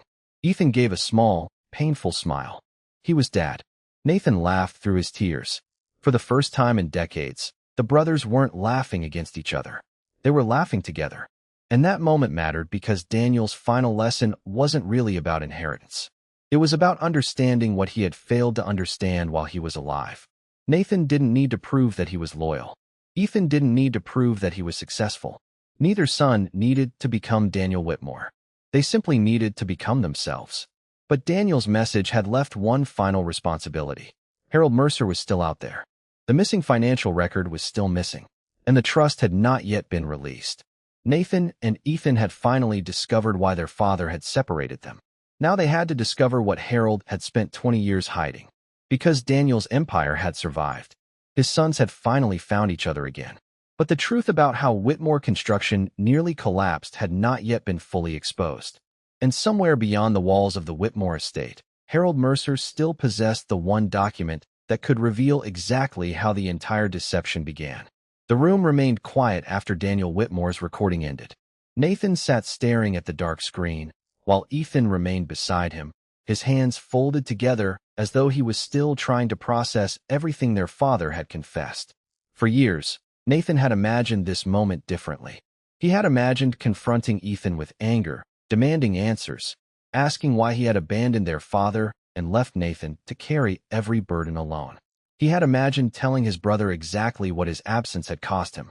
But now, after hearing Daniel's final message, Nathan realized that much of what he believed about Ethan had been incomplete. So instead of walking away, Nathan turned toward his brother and asked the question he had been carrying for 20 years. Why didn't you ever tell me? Ethan looked at him for several seconds before answering. Because I thought you hated me. Nathan shook his head. I did. Ethan nodded. I know. And for the first time, there was no anger between them. There was only the uncomfortable truth that two brothers had spent half their lives grieving a relationship they had both secretly wanted back. Ethan finally began explaining what had happened during all those years when Nathan believed he had disappeared. He admitted that he had stayed away because he was ashamed. He had left after the argument with Daniel, convinced that his father would never listen to him. But leaving didn't mean he stopped caring. He had built his own company, struggled through failures, and eventually became successful. Yet he never completely stopped watching what was happening with Daniel. When he learned that Whitmore Construction was struggling, Ethan quietly began sending money. At first, the amounts were small. Then, as Daniel's debts grew, Ethan began sending larger payments through accounts that couldn't easily be traced back to him. He paid vendors. He helped cover medical expenses. He settled debts that Daniel believed had somehow been resolved through old business arrangements. Ethan never told his father because he knew Daniel's pride would never allow him to accept help from the son he believed had abandoned him. Nathan listened in stunned silence. He remembered those years differently. He remembered Daniel struggling to keep the company alive. He remembered unpaid bills, late-night phone calls, creditors demanding answers, and his father sitting alone at the kitchen table trying to calculate which obligation could be postponed until the following week. Nathan had believed he was the only person helping. He had sold belongings. He had used his savings. He had taken additional work. He had sacrificed opportunities because he believed there was nobody else. But now Ethan was telling him that he had been helping too, quietly and from a distance. Nathan asked, "Why didn't Dad tell me?" Ethan shook his head. Because Dad didn't know. Nathan looked at him.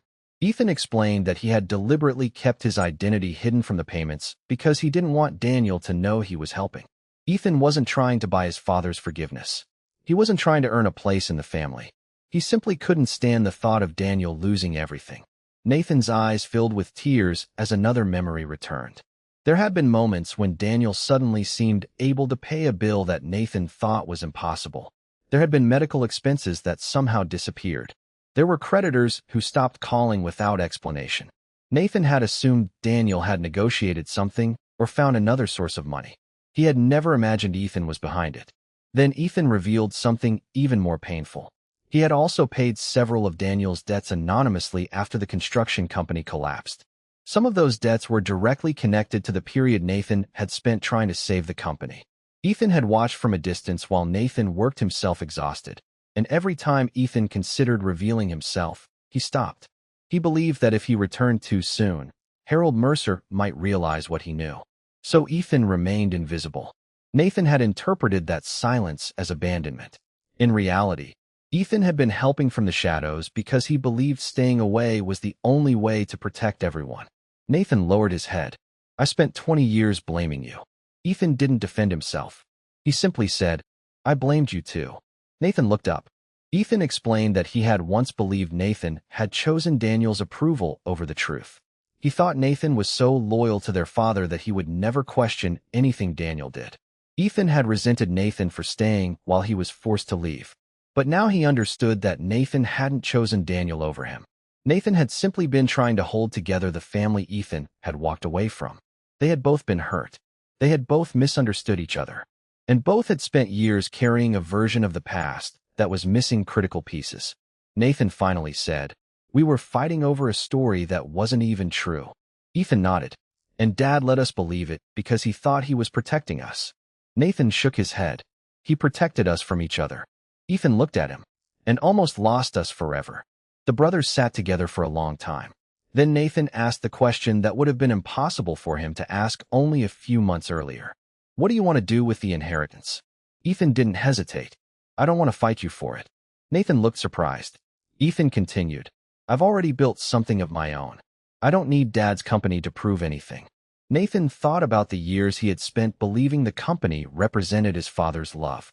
He realized he no longer wanted to spend the rest of his life protecting an empire simply because Daniel had once promised it would be his.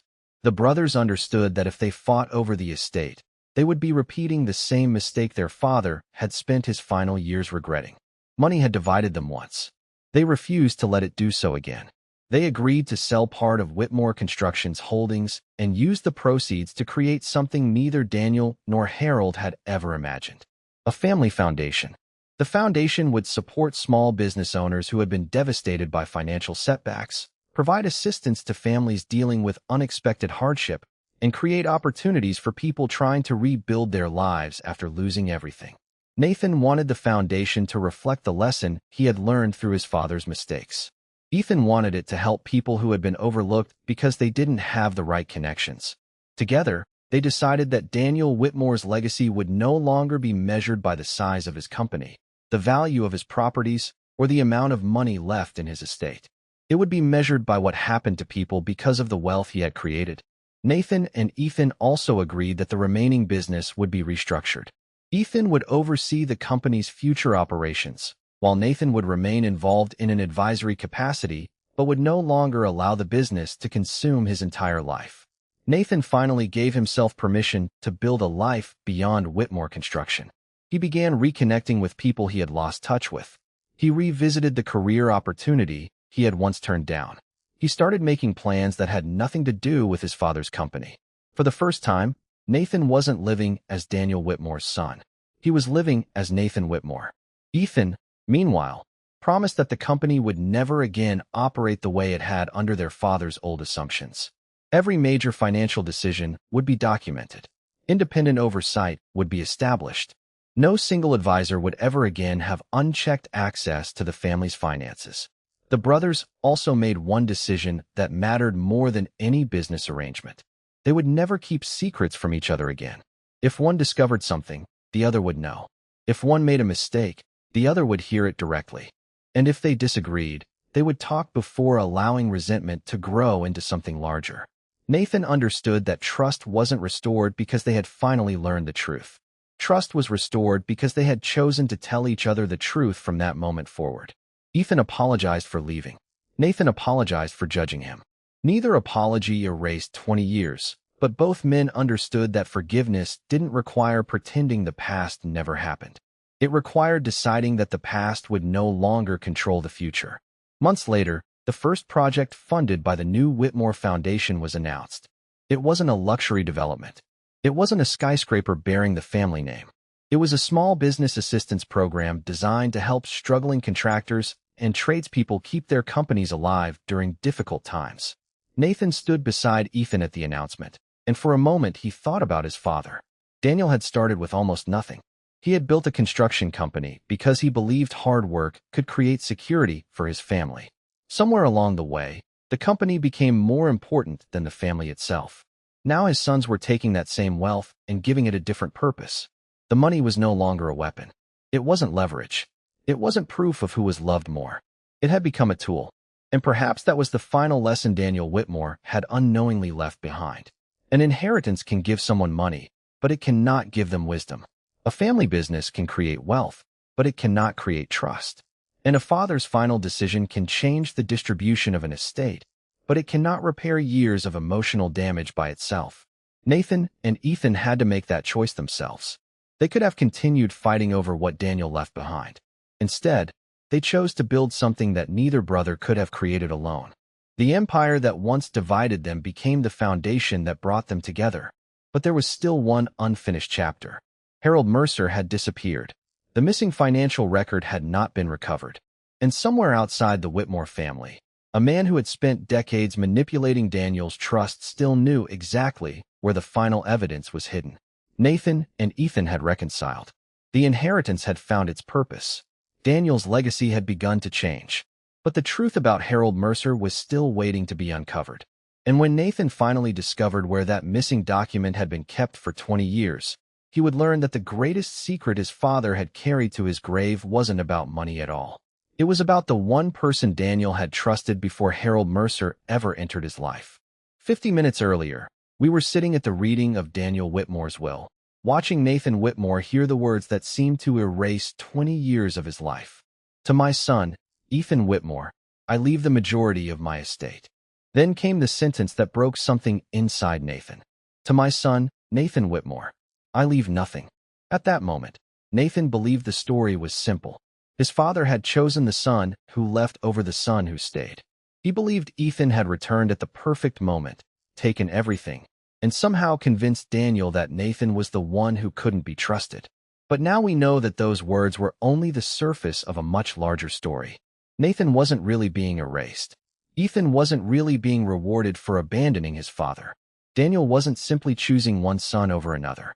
And the inheritance wasn't ultimately about who received the company, the properties, or the money. It was about a father who spent his entire life believing he could control the future, only to discover that his greatest failure was the damage his silence caused to the people he loved most. Nathan spent 20 years believing that staying beside his father meant he would eventually inherit everything. But his father's final lesson was far more complicated. Sometimes the greatest inheritance isn't the house, the company, or the money. Sometimes it's finally learning the truth about the people you thought you understood. Nathan thought Ethan was selfish because he left. Ethan thought Nathan was too loyal to question their father. Daniel thought secrecy could protect both of them. Harold Mercer understood those misunderstandings and used them to manipulate the family. For years, every person was operating with only part of the truth. Nathan sacrificed his life because he believed his father needed him. Ethan stayed away because he believed returning could put everyone in greater danger. Daniel changed the inheritance because he believed a cruel lesson might force his sons to become independent. And in the end, the very secrecy Daniel believed would protect his family almost destroyed it. But perhaps the most painful part of the story is that Nathan never really wanted Daniel's money. He wanted something much simpler. He wanted his father to look at him and say, "I'm proud of you." He wanted to know that all those years of staying, working, sacrificing, and caring had meant something. And when Daniel appeared to give everything to Ethan, Nathan wasn't devastated because he had lost an estate. He was devastated because he believed he had lost his father's approval. That was the wound beneath the inheritance. Nathan could survive losing a company. He could rebuild his finances. He could start over. What he struggled to accept was the possibility that the father he had spent 20 years protecting had never understood what his son had been trying to give him. And Ethan's story was just as complicated. From Nathan's perspective, Ethan disappeared. He left Daniel during the hardest period of his life. He wasn't there when the business collapsed. He wasn't there when the bills arrived. He wasn't there when Daniel became sick. Nathan saw an empty chair and assumed it meant abandonment. But Ethan had been helping from a distance. He had sent money. He had paid debts. He had tried to protect Daniel without asking for recognition. He had even spent years investigating the financial scheme that had contributed to the company's collapse. Ethan wasn't perfect. His decision to leave caused real pain. His silence created resentment. But he wasn't the villain Nathan believed him to be. And that may be the most important lesson hidden inside this story. Sometimes we judge people based on what we can see. We see someone leave, and we assume they don't care. We see someone stay, and we assume they're the loyal one. We see someone receive an inheritance, and we assume they were favored. We see someone receive nothing, and we assume they were rejected. But human relationships rarely fit neatly into those categories. There are conversations we never hear, sacrifices nobody sees, fears people never explain, and decisions that look cruel until we finally understand the reason behind them. Daniel Whitmore spent years making decisions based on what he believed was best for his family. But good intentions don't erase consequences. And sometimes, the person trying hardest to protect a family can become the person who hurts it most. That is why the empty chair in the opening scene means something completely different now. At the beginning, Nathan saw that chair and felt abandoned. He saw Ethan sitting across the room and believed his brother had come to collect everything Daniel had promised him. He heard the attorney read the will and thought his father's final decision was a judgment against him. But by the end, Nathan understood that the real test wasn't whether he would inherit Daniel's wealth. The test was whether he could finally break free from the beliefs that had controlled his life. Daniel had built an empire around loyalty, pride, and responsibility. Nathan had inherited those values so completely that he almost forgot he was allowed to choose his own future. The Whitmore family didn't find peace because every mistake was forgiven or because every wound suddenly disappeared. They found peace because Nathan and Ethan finally stopped competing for their father's approval. They stopped asking which son was better. They stopped measuring loyalty by sacrifice and success by money. They chose to build something together. The family foundation became more than a charitable organization.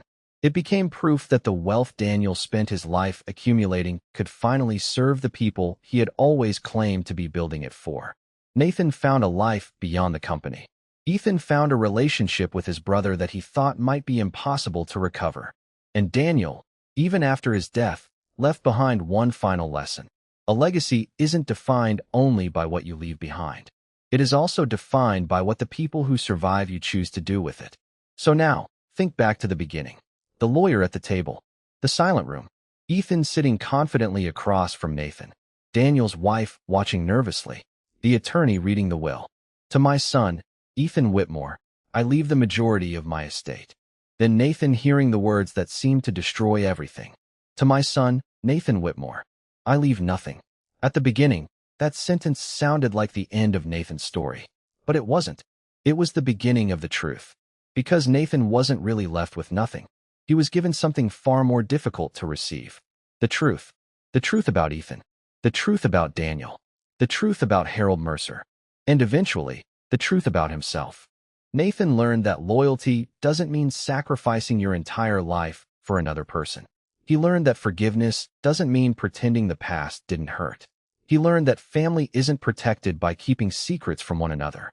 And perhaps most importantly, he learned that sometimes walking away from an unhealthy legacy is not betrayal. Sometimes it is the first step toward creating a better one.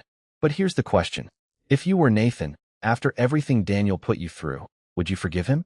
Would you forgive a father who allowed you to believe you were unwanted, who let you think your sacrifices meant nothing, and who deliberately made you believe your own brother had taken everything from you? And what about Ethan? Would you forgive him for leaving, even after discovering that he had been helping Daniel from a distance and trying to uncover the truth? Would you believe his reasons were enough? Or would 20 years of silence be too much to forget? Tell us what you would have done in Nathan's position. Would you walk away from the family forever? Or would you give your father one final chance? There may be no perfect answer, because real families don't always give us perfect choices. Sometimes people hurt us while believing they are protecting us. Sometimes the person we blame isn't the person who caused the damage. And sometimes, by the time the truth finally comes out, all we can do is decide what we want to do with it. Before we end, remember this: Nathan believed his inheritance was taken away from him. In the end, he discovered that the greatest thing his father could give him was the freedom to stop living for an inheritance at all. Daniel spent his life building an empire. Nathan and Ethan spent the final chapter of that empire deciding what it should mean. And perhaps that is where the story truly ends. Not with who received the money, but with what the brothers chose to do with it. If stories about betrayal, family secrets, sacrifice, hidden motives, and unexpected twists keep you watching until the very end, subscribe to Plot Frame Tales so you never miss one of our upcoming stories. And before you go, tell us where you're watching from. We'd love to hear from you. Most importantly, tell us this: if you were Nathan Whitmore, would you forgive Daniel? Would you forgive Ethan? And after everything that happened, would you still choose family?